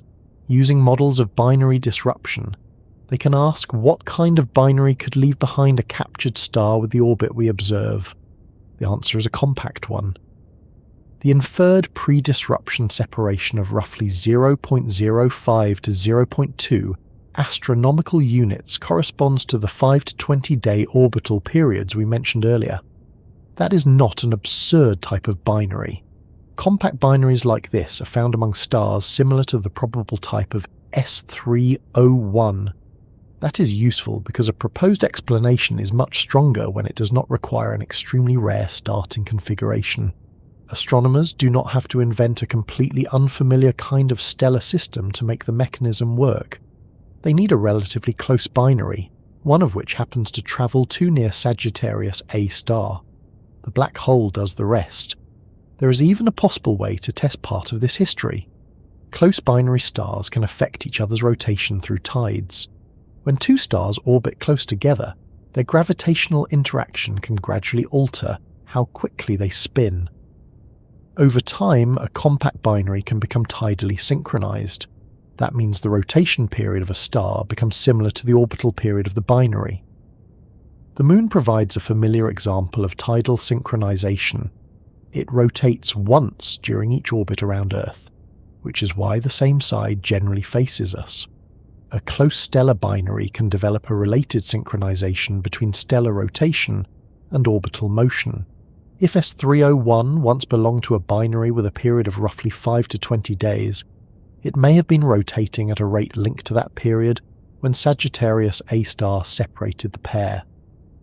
The Discovery team estimates that this could correspond to an equatorial rotation speed of roughly 20 to 70 kilometers per second. That prediction matters because rotation can sometimes be measured through spectroscopy. A rotating star has one side moving slightly toward us and the other moving slightly away. This broadens spectral absorption lines in a characteristic way. Astronomers measure a quantity usually written as v sin e, which gives the projected rotational velocity along our line of sight. If future observations measure S301's rotation and find something compatible with the predicted range, that would support the compact binary origin. It would not provide absolute proof. Stars can change their rotation for other reasons. The inclination of the star's rotational axis would also affect the measured value, but it would be another clue pointing in the same direction. The problem today is that S301 is extremely faint. Astronomers have not yet obtained a useful spectrum of it. That means they do not currently have the detailed absorption lines needed to measure the rotation. They do not even yet have the radial velocity measurement needed to remove the remaining ambiguity in the star's three-dimensional orbit. Future instruments, particularly Mikado on ESO's extremely large telescope, could change that. A successful high-resolution spectrum would provide much more than a simple confirmation that a star is present. It could reveal how quickly S301 moves toward or away from Earth. It could help determine its stellar type more accurately. It could measure its rotational broadening, and that rotation could carry information dating back to the binary system that may have existed before Sagittarius A star tore it apart. There is another difficulty. Even if the Hills mechanism created S301's orbit, that event may not have happened recently. Once a star is captured, the crowded galactic center continues interacting with it. Other stars pass nearby. Compact remnants exert gravitational forces. Over millions of years, these interactions can change the direction and eccentricity of the orbit. Astronomers refer to the redistribution of angular momentum as angular momentum relaxation. If S301 has remained in this environment for long enough, its present eccentricity may no longer preserve the exact conditions immediately after capture. The Discovery team estimates that if S301 had been in the central region for more than a few tens of millions of years, its eccentricity could have become effectively thermalized. Here, thermalized does not mean the star was heated like food in an oven. It means repeated gravitational interactions would have randomized its orbital properties enough that the original eccentricity would be largely forgotten. In that case, S301 might still have arrived through the Hills mechanism, but its current value near 0.98 would not necessarily be a direct fossil of that initial event. It could simply be the orbit the star happens to occupy now after many interactions. There is another possibility. The capture might be relatively recent. If S301 entered its current environment less than a few tens of millions of years ago, its orbit may not have had enough time to lose the memory of the disruption. Then its extreme eccentricity becomes much more informative. It could be a relatively untouched record of the moment the original binary was separated. The researchers refer to this possibility as S301 behaving like a pristine fossil of its capture event. That description is useful in a technical sense. The star itself is not ancient in the way a fossil on Earth is ancient. The point is that one measurable property of its orbit may still preserve evidence of an earlier dynamical event. The semi-major axis appears even more stable. The timescale required for ordinary two-body relaxation to change, S301's orbital energy substantially, is very long. The timescale for gravitational wave emission to shrink the orbit is also enormously longer than the star's likely lifetime. S301 is not spiraling rapidly towards Sagittarius A star by radiating gravitational waves. The system does produce gravitational radiation in principle, because masses are accelerating, but the energy loss is far too small to make the orbit shrink significantly on a useful timescale. That means the present semi-major axis probably remains close to the value established when the star was captured. This is why researchers can use it to estimate the separation of the original binary. The orbit we see now may still contain a fairly reliable measurement of how tightly S301 and its companion once orbited each other. There is something satisfying about that connection. A pair of stars may once have been separated by only a fraction of the Earth-Sun distance. Today, one of those stars follows an orbit around a black hole measured in hundreds or thousands of astronomical units. The scale has changed enormously, but the current orbit still carries information about the small binary that came before it. The Hill's mechanism could also explain other objects around the galactic center. S301 is not the only S-star whose presence close to Sagittarius A star needs an origin story. Repeated binary disruptions can deposit stars onto tight orbits around the black hole, while sending their companions outward. This naturally links two populations that otherwise look unrelated. Near the galactic center, we find captured S-stars. Far away, we find hypervelocity stars racing through the Milky Way. In the Hills picture, the two can be different outcomes of the same event. One member becomes a resident of the innermost stellar cluster. The other receives what may be a permanent departure from the galaxy. Researchers estimate that Hill's disruptions in the Milky Way may occur at a rate roughly between one event every 10,000 years and one every 100,000 years. That sounds rare from a human point of view. From the perspective of a galaxy that has existed for billions of years, it is enough to build a population. Using simple, steady-state estimates, the S301 researchers suggest that there could be a few stars on similarly relativistic orbits around Sagittarius A star at any given time. That possibility is important. S301 may not be unique. It may simply be the first one that instruments have been able to identify and follow accurately enough. Other faint stars could be hiding still closer to Sagittarius A star, or following similarly short eccentric orbits. Some may currently be lost in the confusion of the crowded infrared field. Others may be too faint for present instruments.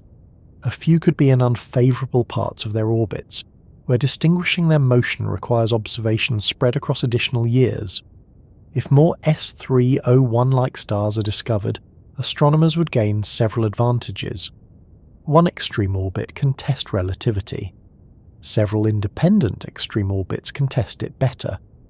Different stars would approach Sagittarius A star from different directions. They would have different pericenter distances.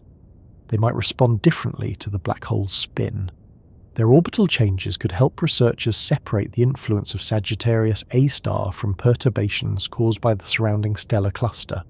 They could also reveal how frequently the Hill's mechanism operates and whether binary disruption is an important source of the innermost S stars.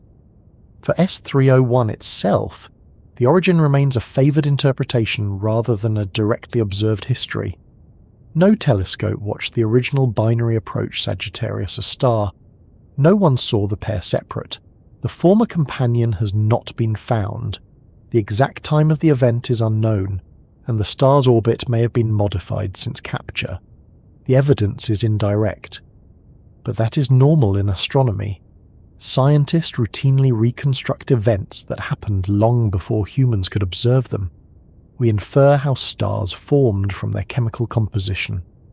We reconstruct supernova explosions from expanding remnants. We determine the histories of galaxies from the motions and ages of their stars. For S301, the evidence comes from orbital dynamics. Its likely stellar type makes formation at the present location difficult. Slow migration through ordinary relaxation does not fit comfortably within the available timescales. Its extreme eccentricity is naturally produced by binary disruption. Its semi-major axis points to a plausible compact progenitor binary. And the Hill's mechanism provides a straightforward way to leave one star captured while ejecting another. So the current picture is fairly simple. S301 probably began life somewhere farther from Sagittarius A star. It likely had a companion. The pair may have orbited each other every few days. Their path eventually carried them toward the central black hole. The tidal field became strong enough to overpower their mutual gravitational bond. The binary was broken. The companion gained enough energy to be thrown away at high speed. S301 was left behind on an extremely eccentric orbit. Every 8.7 years it now returns toward the black hole that separated the pair, reaches its extraordinary speed, turns through the central region, and moves outward again. We can reconstruct that possibility because the orbit has been measured with unusual precision. But measuring an orbit this small around an object 26,000 light-years away required astronomers to solve a different problem first. S301 is faint, surrounded by other stars, hidden behind interstellar dust, and located almost directly beside the variable infrared source Sagittarius A star from our point of view. Finding it at all required years of observations, several enormous telescopes working together, and a technique capable of distinguishing positions far smaller than anything a single conventional image could easily resolve. Finding S301 was not as simple as pointing a telescope toward the centre of the Milky Way, taking a photograph, and noticing that one star seemed to be in a hurry. If it had been that easy, astronomers would probably have discovered it much earlier. The problem is that S301 is faint, extremely distant, surrounded by other stars, hidden behind enormous amounts of interstellar dust, and positioned in one of the most difficult regions of the sky to observe precisely. From Earth, the centre of the Milky Way lies about 26,000 light-years away in the direction of Sagittarius.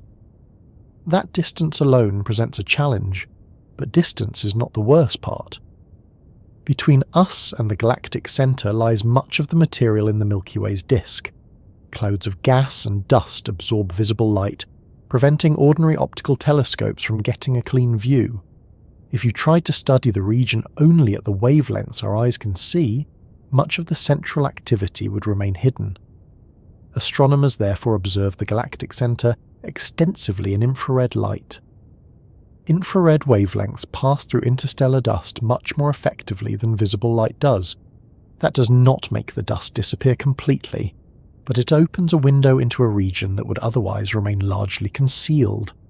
Through that window, the centre of the galaxy turns out to be crowded, very crowded.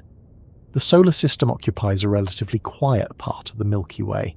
The nearest neighbouring star system is more than 4 light-years away. Near Sagittarius A star, enormous numbers of stars are packed into a much smaller volume. From our viewpoint, many appear extremely close together on the sky.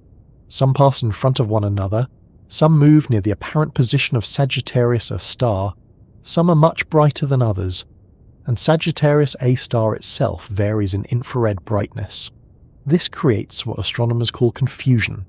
Not emotional confusion, although after several nights of reducing difficult interferometric data, there may be some of that as well. Source confusion occurs when several objects are so close together in an astronomical image that distinguishing one from another becomes difficult.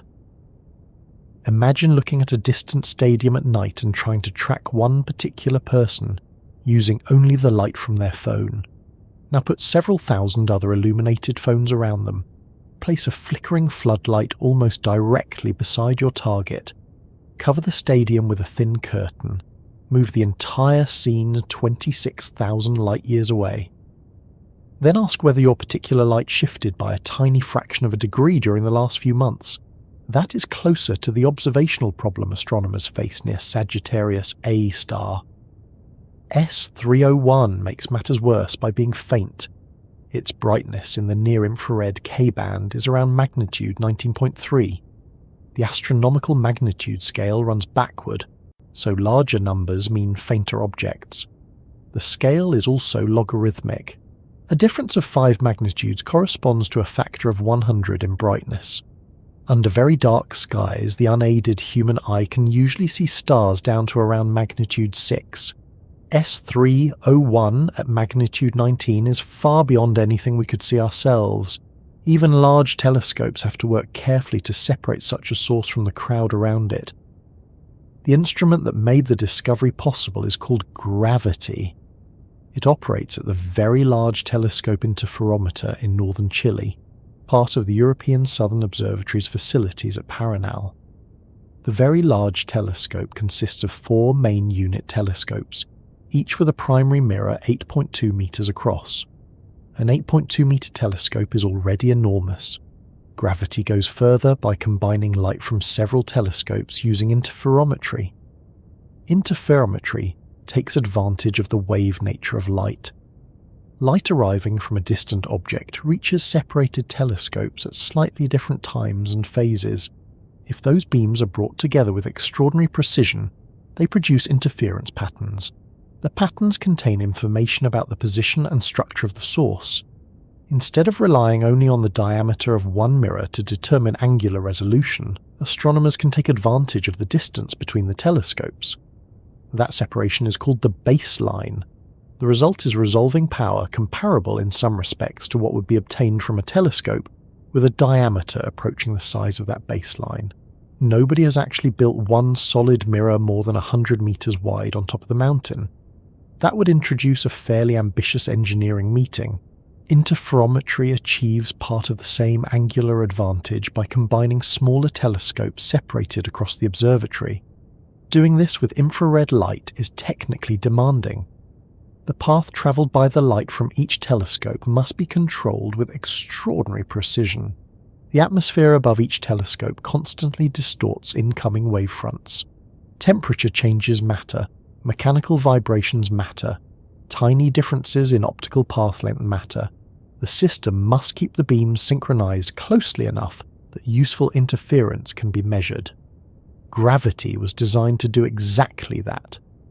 For galactic center research, this precision allows astronomers to measure the positions of stars extremely close to Sagittarius A star. It is not merely a matter of producing a prettier image. The important product is astrometry. Astrometry is the precise measurement of positions and motions in the sky. For an ordinary photograph, knowing that one star lies somewhere near another might be sufficient. To measure relativistic orbits around a black hole, somewhere near is not particularly helpful. Researchers need to know how the position changes from observation to observation. A tiny shift can become part of an orbit. Several tiny shifts can reveal acceleration. Enough measurements can show that the object is gravitationally bound. This was how S301 began to reveal itself. During observations in the spring of 2023, researchers noticed a faint source located only about 15 milliseconds northwest of Sagittarius A star. 15 milliseconds is an extremely small angle. 1 degree contains 3,600 arcseconds. 1 arcsecond contains 1,000 milliseconds. So 15 milliseconds is 15 thousandths of 1 arcsecond. Your eyes cannot resolve anything remotely that small. Even conventional astronomical imaging struggles when several faint sources occupy such a compact region. Gravity could separate the source well enough to measure its location. One detection, however, did not establish what it was. A faint point near Sagittarius A star might be a star. It might be confused with another source. It could appear differently because of variable emission from the black hole. What mattered was whether the point moved consistently. Additional observations were made. The source changed position, then it changed position again. During 2023, 4 measured positions showed that it was moving rapidly away from the region near Sagittarius A star. From those measurements alone, its projected motion across the sky corresponded to a speed of roughly 2,000 kilometers per second. That was already enough to attract attention. A typical star in the Milky Way does not casually move across the galactic center at thousands of kilometers per second. More importantly, the path was not straight. Its direction was changing. That curvature showed that the source was accelerating. If you observe an object drifting across the sky at constant velocity, a straight trajectory can be explained in many ways. A curved trajectory near Sagittarius A star points much more strongly toward gravitational control by the central black hole. The researchers continued watching. Dedicated measurements followed in 2024. More observations came in 2025. With each new position, the possible paths narrowed. Astronomers now had something resembling an arc of an orbit, but they still faced a familiar problem. An 8.7-year orbit cannot be fully established from only a short stretch of observations unless additional information is available. Fortunately, astronomical observatories have archives. Telescopes do not merely collect data for the questions scientists happen to be asking that evening. The measurements are stored. Years later, another researcher can return to them with a completely different question. Once the preliminary motion of S301 became clear, astronomers could calculate where the star should have been during earlier years. Then they searched old galactic center observations at those predicted locations. This is a very different process from blindly examining thousands of faint points. If you know approximately where an object should appear on a particular date, you can look for a weak signal that might otherwise have gone unnoticed. A convincing detection was found in observations from 2021. That extended the known trajectory backward by another 2 years. There was also a weaker indication in data from 2017. Now the researchers had measurements covering a much larger fraction of the orbit. In total, 19 astrometric positions were used in the analysis. 19 does not sound like a huge number. A modern phone can take 19 photographs in a few seconds. But precision astronomy is not improved simply by producing thousands of nearly identical pictures. What matters is the quality of each measurement and where it falls along the orbit. A carefully measured position from 1 year, combined with another accurate position years later, can constrain an orbit extremely strongly. Each point tells astronomers where S301 appeared at a specific time. The job is then to find an orbital model that passes through all of those positions while obeying the known gravitational environment around Sagittarius A star. This is where the discovery moved from observation into mathematics. Researchers knew the approximate mass of the black hole from decades of work on other S stars. They knew the distance to the galactic center with high precision. They could then test possible orbital parameters. How large is the orbit? How eccentric is it? When did the star pass closest to Sagittarius A star? How is the orbit tilted relative to our line of sight? Which direction is the star traveling? A computer can explore combinations of these parameters and determine which ones best reproduce the measurements. The answer that emerged was extreme. The orbital period was about 8.7 years. The eccentricity was about 0.98. S301 had passed through Pericenter in early 2023, shortly before it was noticed as a rapidly moving faint source. That explained the unusual motion during those first observations. Astronomers had caught it just after the fastest and closest part of its orbit. This also meant that the approximately 2,000 km per second projected speed seen during those observations was nowhere near the star's actual maximum. The orbital fit showed that during pericenter, S301 must have been moving at about 25,000 km per second.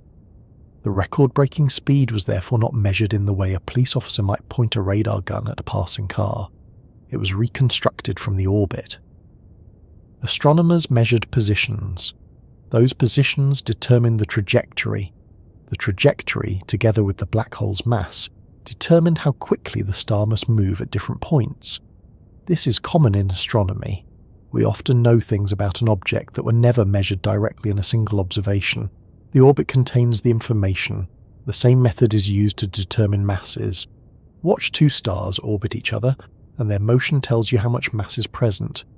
Track a planet around a star, and its orbital period gives you information about the system. Follow S301 around Sagittarius A star, and its trajectory reveals both its extraordinary velocity and the gravitational environment producing it. The modelling also had to go beyond a simple Keplerian ellipse. At S301's distance from the black hole, general relativity cannot be ignored if the goal is precise astrometry. The researchers included Schwarzschild precession, which causes the orbital ellipse to rotate slightly after each revolution. They also accounted for the fact that light travels at a finite speed. This second correction can be easy to overlook. When we say astronomers measured where S301 was at a certain moment, we are really talking about where it was when the light currently arriving at Earth left the star. S301 occupies different distances from us during different portions of its orbit. That means the travel time of its light changes slightly. The effect is known as the Rømer delay. It is named after Ole Rømer, who in the 17th century used changes in the apparent timing of eclipses of Jupiter's moon Io to demonstrate that light does not travel instantaneously. For everyday observations, these differences are often too small to matter. For a precision orbit around Sagittarius A star, they have to be included. This gives some idea of how demanding the analysis becomes. First, find an infrared source almost hidden beside a variable black hole. Then measure its location to extraordinary precision. Repeat that over several years. Recover older detections from archival observations. Model its motion around more than 4 million solar masses. Include general relativity. Include light travel time. Account for observational uncertainty. Then determine whether the resulting path is physically consistent. The final answer still contains one important ambiguity. Astronomers know S301's motion across the sky, but they do not yet have a reliable measurement of its radial velocity.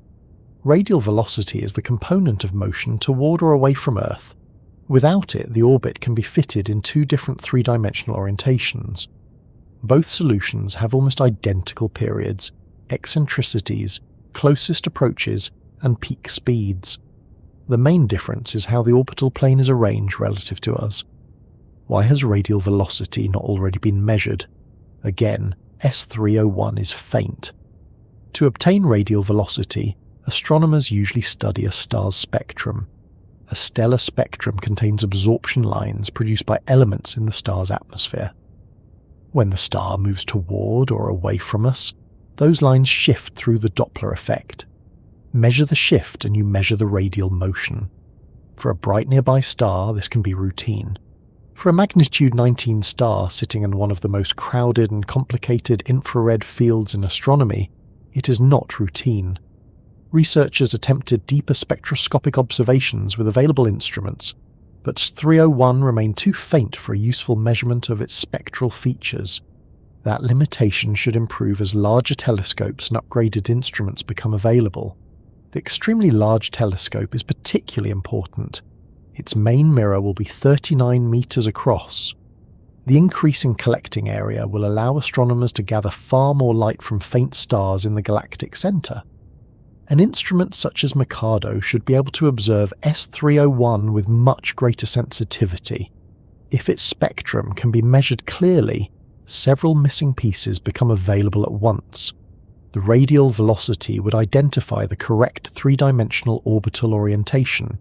Spectral features would help establish the star's temperature and classification. The width of those features could reveal how quickly the star rotates. That rotation might even provide evidence about whether S301 once belonged to a compact binary system. So the discovery process is not finished. S301 has been identified.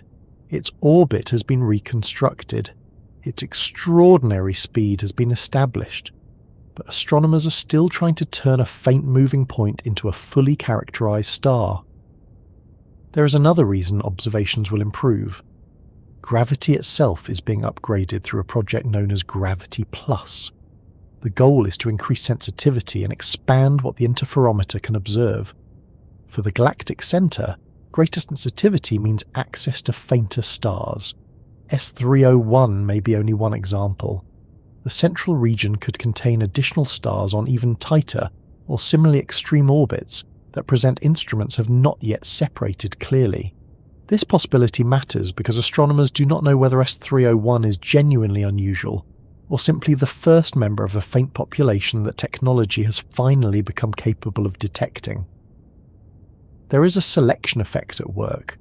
Bright stars are easier to find, stars with convenient orbits are easier to track, faint stars close to Sagittarius. A star can disappear in the glare and confusion of the central source. A star might spend years hidden behind brighter neighbours before moving into a position where interferometry can distinguish it. Another might pass through pericenter between observing seasons. Some may have already been recorded in old data without anyone knowing what they were. S301 itself demonstrates how that can happen. The 2021 and 2017 observations existed before the star's orbit was recognised. The information was already sitting in the archive. What changed was the context. Once the 2023 motion provided a clue, the old measurements suddenly became meaningful. This happens surprisingly often in astronomy. A new discovery changes the way researchers look at old data. An unexplained point becomes a planet. A faint transient becomes a supernova. A barely visible source becomes a star circling a black hole every 8.7 years. The telescope does not always need to see something for the first time. Sometimes scientists simply need to understand what the telescope already saw. Following S301 over the coming years will require the same patience. The star is now moving away from the point where it reached maximum speed. Its position will continue changing. Its velocity will continue changing. The relativistic precession of the orbit means that the next revolution will not perfectly retrace the previous one. Small effects caused by the spin of Sagittarius A star may gradually alter the trajectory as well. Every new measurement therefore tests the model. If S301 appears exactly where the prediction says it should, confidence in the orbital solution increases. If it appears slightly elsewhere, researchers have to determine why. Perhaps the black hole's spin is contributing. Perhaps an unseen object perturbed the orbit. Perhaps the assumed radial orientation needs adjustment. Perhaps the astrometric calibration contains a small systematic error. A precision experiment grows by repeatedly giving nature opportunities to disagree. That is especially important when the ultimate goal is to measure something as subtle as frame dragging around Sagittarius A star. Before astronomers can claim that the black hole's rotation moved S301's orbital plane, they need extraordinary confidence in the ordinary parts of the orbit. That confidence begins with the seemingly simple task of finding the star in the first place. A faint source 15 milliarc seconds from Sagittarius A star. A few positions in 2023, more measurements in 2024 and 2025. Older detections recovered from 2021 and 2017, 19 points. From that small collection came an 8.7-year orbit, an eccentricity close to 0.98, a pericenter far inside the orbit of any previously known S-star, and a calculated maximum velocity of about 25,000 km per second. The discovery is a good reminder that modern astronomy is often less about seeing something spectacular with the eye, and more about measuring something ordinary looking with almost unreasonable precision. S301 does not look fast in a single image. It does not leave a visible trail. There is no streak of light wrapped around Sagittarius A star. It is simply a faint point. Only when time is added to the observations does the motion appear. Only when the motion is fitted to an orbit does the speed become clear, and only when that orbit is compared with relativity does S301 become more than a record holder. The same measurements that revealed the star can now be used to ask larger questions about Sagittarius A star itself, including how quickly the black hole rotates, how its spin is oriented, whether the surrounding stellar cluster perturbs the orbit in measurable ways, and how many other faint stars may be moving through the same region without having been recognized yet. Those questions turn S301 from a difficult detection into a long-term tool, because the real value of finding such an extreme star is not simply knowing that it exists, but seeing what the next several years of its motion can tell us about the black hole, the hidden population around it, and the behavior of gravity in one of the strongest fields we can study star by star. Once astronomers know where S301 is, how fast it moves, and how its orbit is shaped, the most interesting question becomes what they can use it for. Finding the fastest known star in the Milky Way is impressive on its own. A main sequence star reaching roughly 25,000 kilometers per second near a supermassive black hole is the sort of number that attracts attention very quickly. But speed is not the main scientific prize.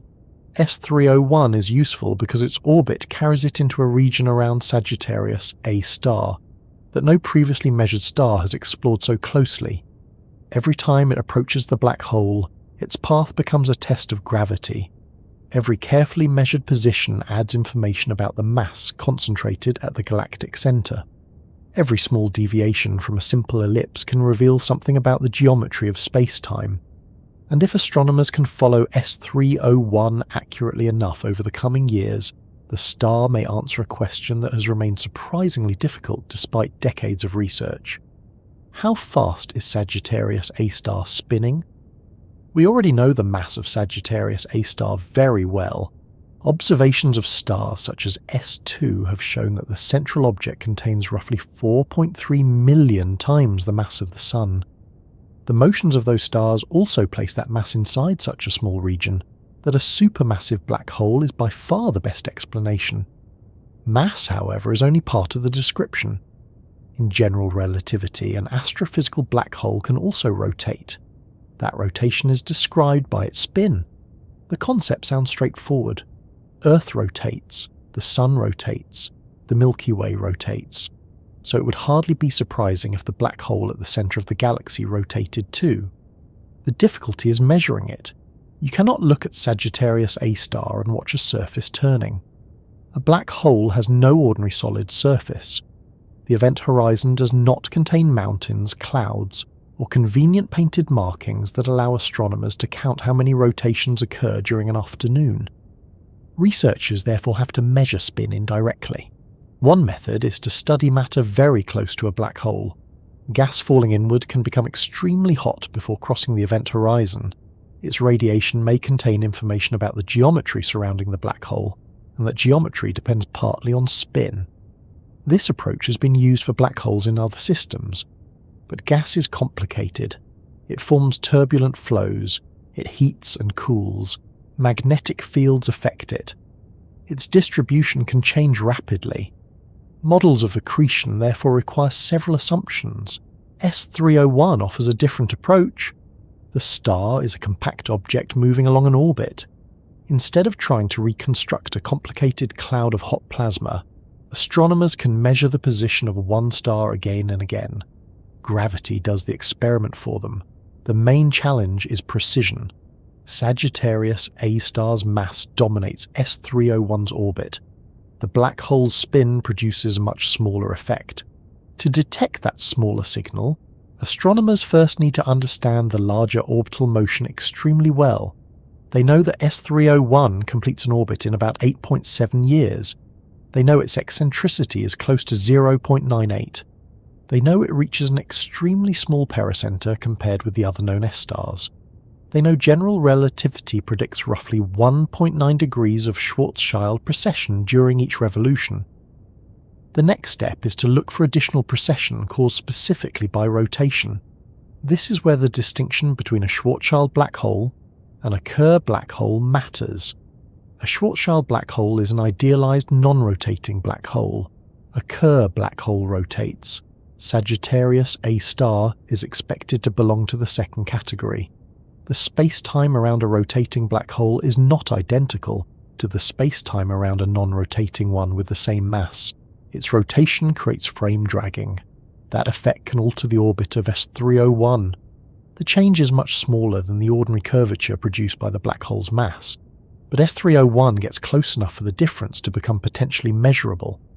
The researchers who discovered S301 calculated how large that influence might be.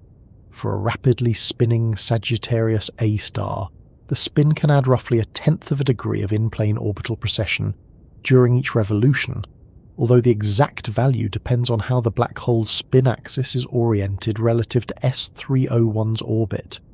1/10 of a degree sounds rather unimpressive beside the 1.9 degree Schwarzschild effect, but astronomy regularly depends on measuring things that sound unimpressive. A tiny angle observed consistently can contain an enormous amount of information. The important comparison is with S2. The spin-related change predicted for S301 is similar in scale to relativistic orbital effects that astronomers have already managed to measure in S2. That means the required level of precision is not completely hypothetical. The necessary techniques already exist in some form. S301 simply provides a stronger target. There is also an out-of-plane effect. The rotation of Sagittarius A* does not have to change only the position of S301's pericenter within the existing orbital plane. Frame dragging can gradually change the orientation of the plane itself. Imagine drawing S301's orbit on a rigid sheet. Schwarzschild precession would rotate the ellipse drawn on that sheet. Lense-Thirring precession can also tilt or rotate the sheet. Astronomers measure both kinds of changes through the star's changing position on the sky. The amount of movement depends on the spin magnitude and direction of Sagittarius A*. This means S301 could reveal two things at once: how strongly the black hole is rotating, and which direction its rotational axis points. The spin strength is usually described with a dimensionless number. A value near 0 represents little rotation. Values approaching 1 represent extremely rapid rotation. The exact astrophysical limits are more complicated, but the basic idea is enough for our purposes. If Sagittarius A* is spinning rapidly, its influence on S301 should be larger. If it spins slowly, the effect will be smaller and harder to detect. Orientation matters just as much. Suppose the black hole's rotational axis points in one direction, whilst 301 orbits in a plane tilted relative to it. Frame dragging produces one pattern. Change the orientation, and the measured precession changes. This is why researchers cannot simply watch S301 shift slightly and immediately announce the black hole's spin. They need enough observations to solve for several parameters at once. Fortunately, S301 moves quickly by astronomical standards. An 8.7-year orbit means its trajectory changes significantly during a period that humans can actually monitor. That gives astronomers a chance to collect multiple years of high-precision astrometry without having to write instructions for researchers working in the 23rd century. The Discovery team simulated future observations extending to 2035. Under reasonable assumptions about measurement precision, their mock data suggest that S301 could provide useful constraints on the spin of Sagittarius A* within about a decade. In one representative simulation involving a maximally rotating black hole, the spin magnitude could be constrained with an uncertainty smaller than about 0.2, while the orientation could be narrowed to roughly a few tens of degrees. Those numbers are forecasts rather than measurements. They do not mean that astronomers already know the spin. They do not guarantee that the real observations will behave exactly like the simulation. Weather happens. Instruments have limitations. The orientation of the black hole may be less favourable than hoped. unexpected perturbations may appear, astronomy does occasionally respond to a carefully prepared observing plan by putting a cloud over Chile. Still, the simulations show that the signal should be within reach, rather than buried hopelessly below observational precision. That possibility would make S301 one of the first practical ways to determine the spin of Sagittarius, a star, using stellar dynamics. The phrase stellar dynamics is important. The measurement would come from gravity acting on a star. That makes it largely independent of methods based on the radiation produced by gas close to the black hole. Independent measurements are extremely valuable. If two techniques based on very different physics give the same answer, confidence increases. If they disagree, scientists have learned that something in at least one model needs more attention. Measuring the spin would also tell us something about the history of Sagittarius A star. A black hole's rotation is affected by how it grows.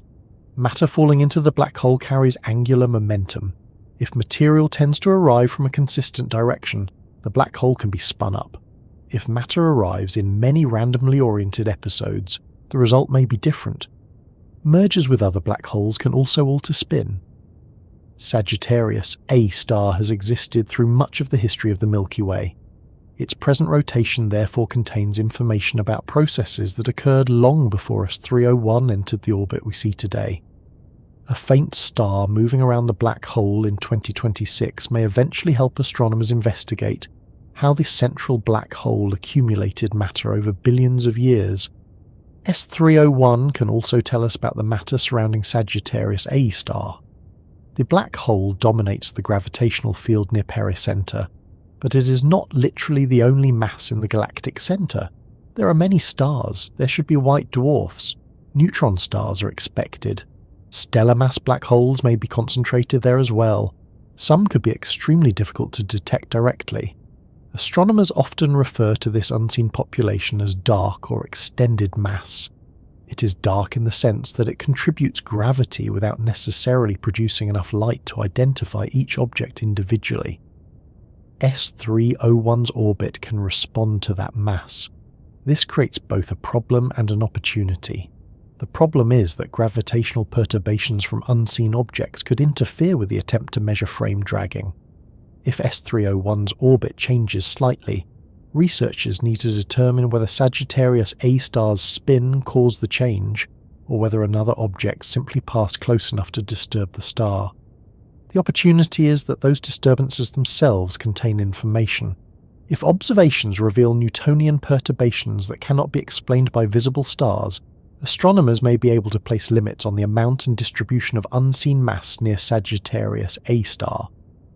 So even a complication can become a measurement. This is common in astrophysics.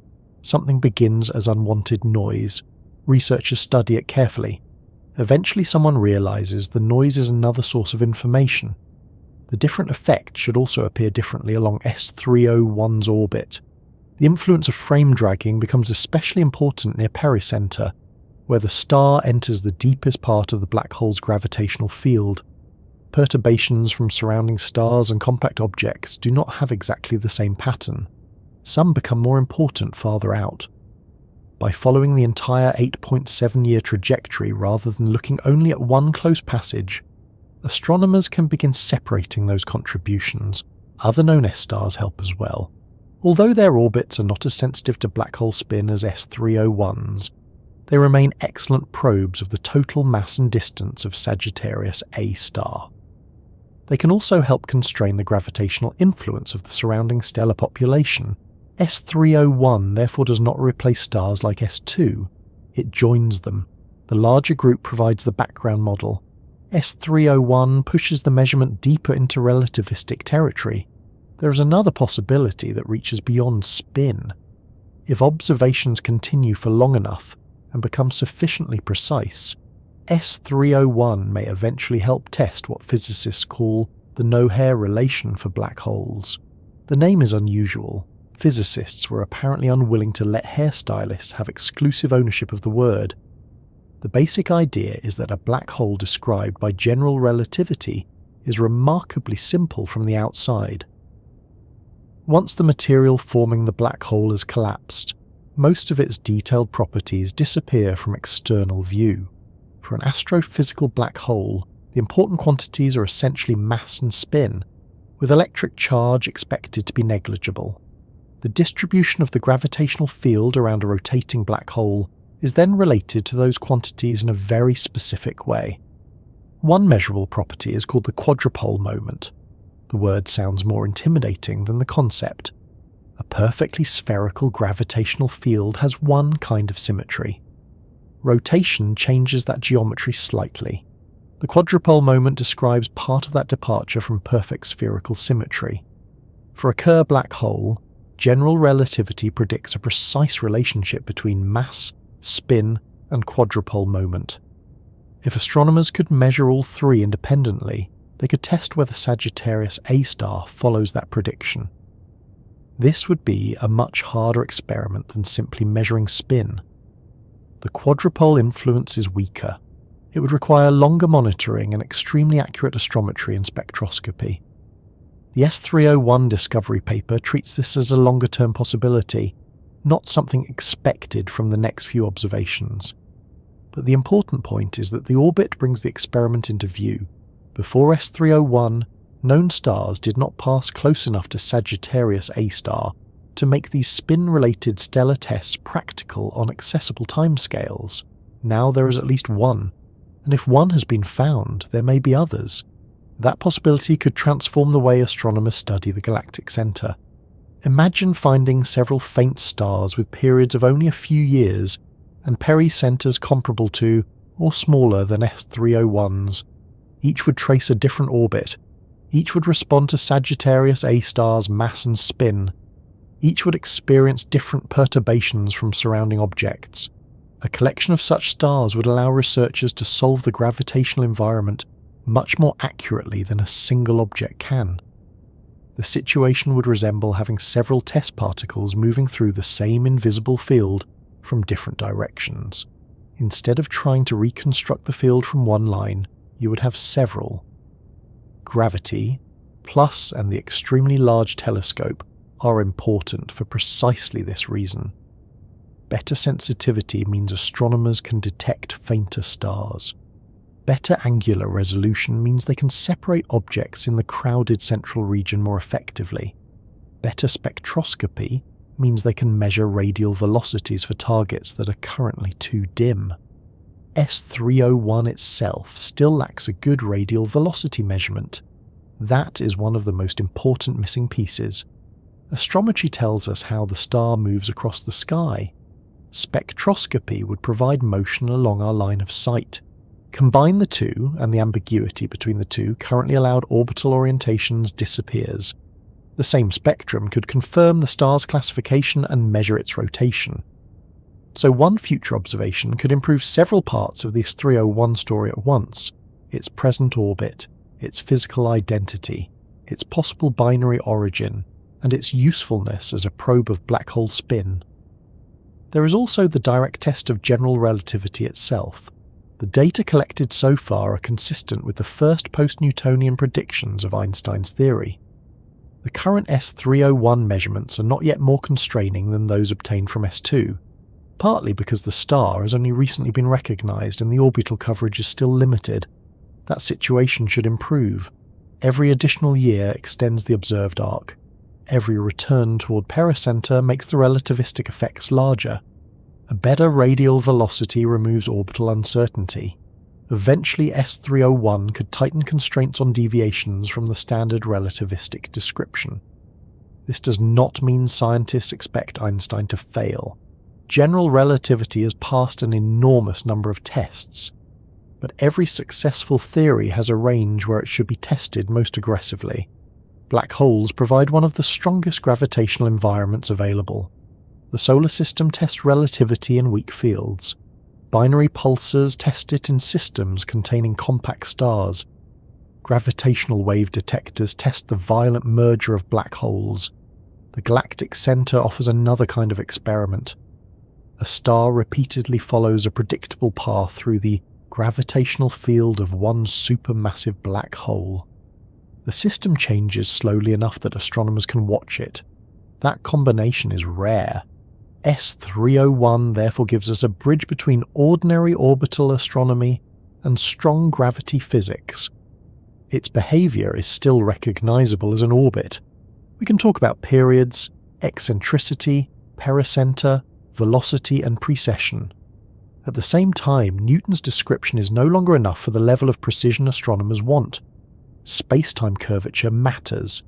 Time dilation matters. The finite speed of light matters. Black hole rotation may matter. Eventually, the detailed shape of the black hole's gravitational field may matter. All of those effects are written into the same repeated path. The connection to time is particularly interesting because S301 does not merely move through space differently from us. Its passage through time differs too. Near pericenter, the star moves at more than 8% of the speed of light.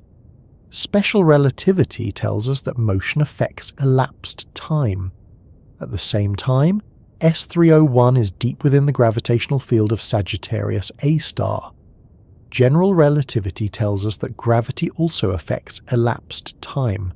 A clock travelling with S301 would therefore accumulate slightly less time during the close passage than a comparable clock far from the black hole.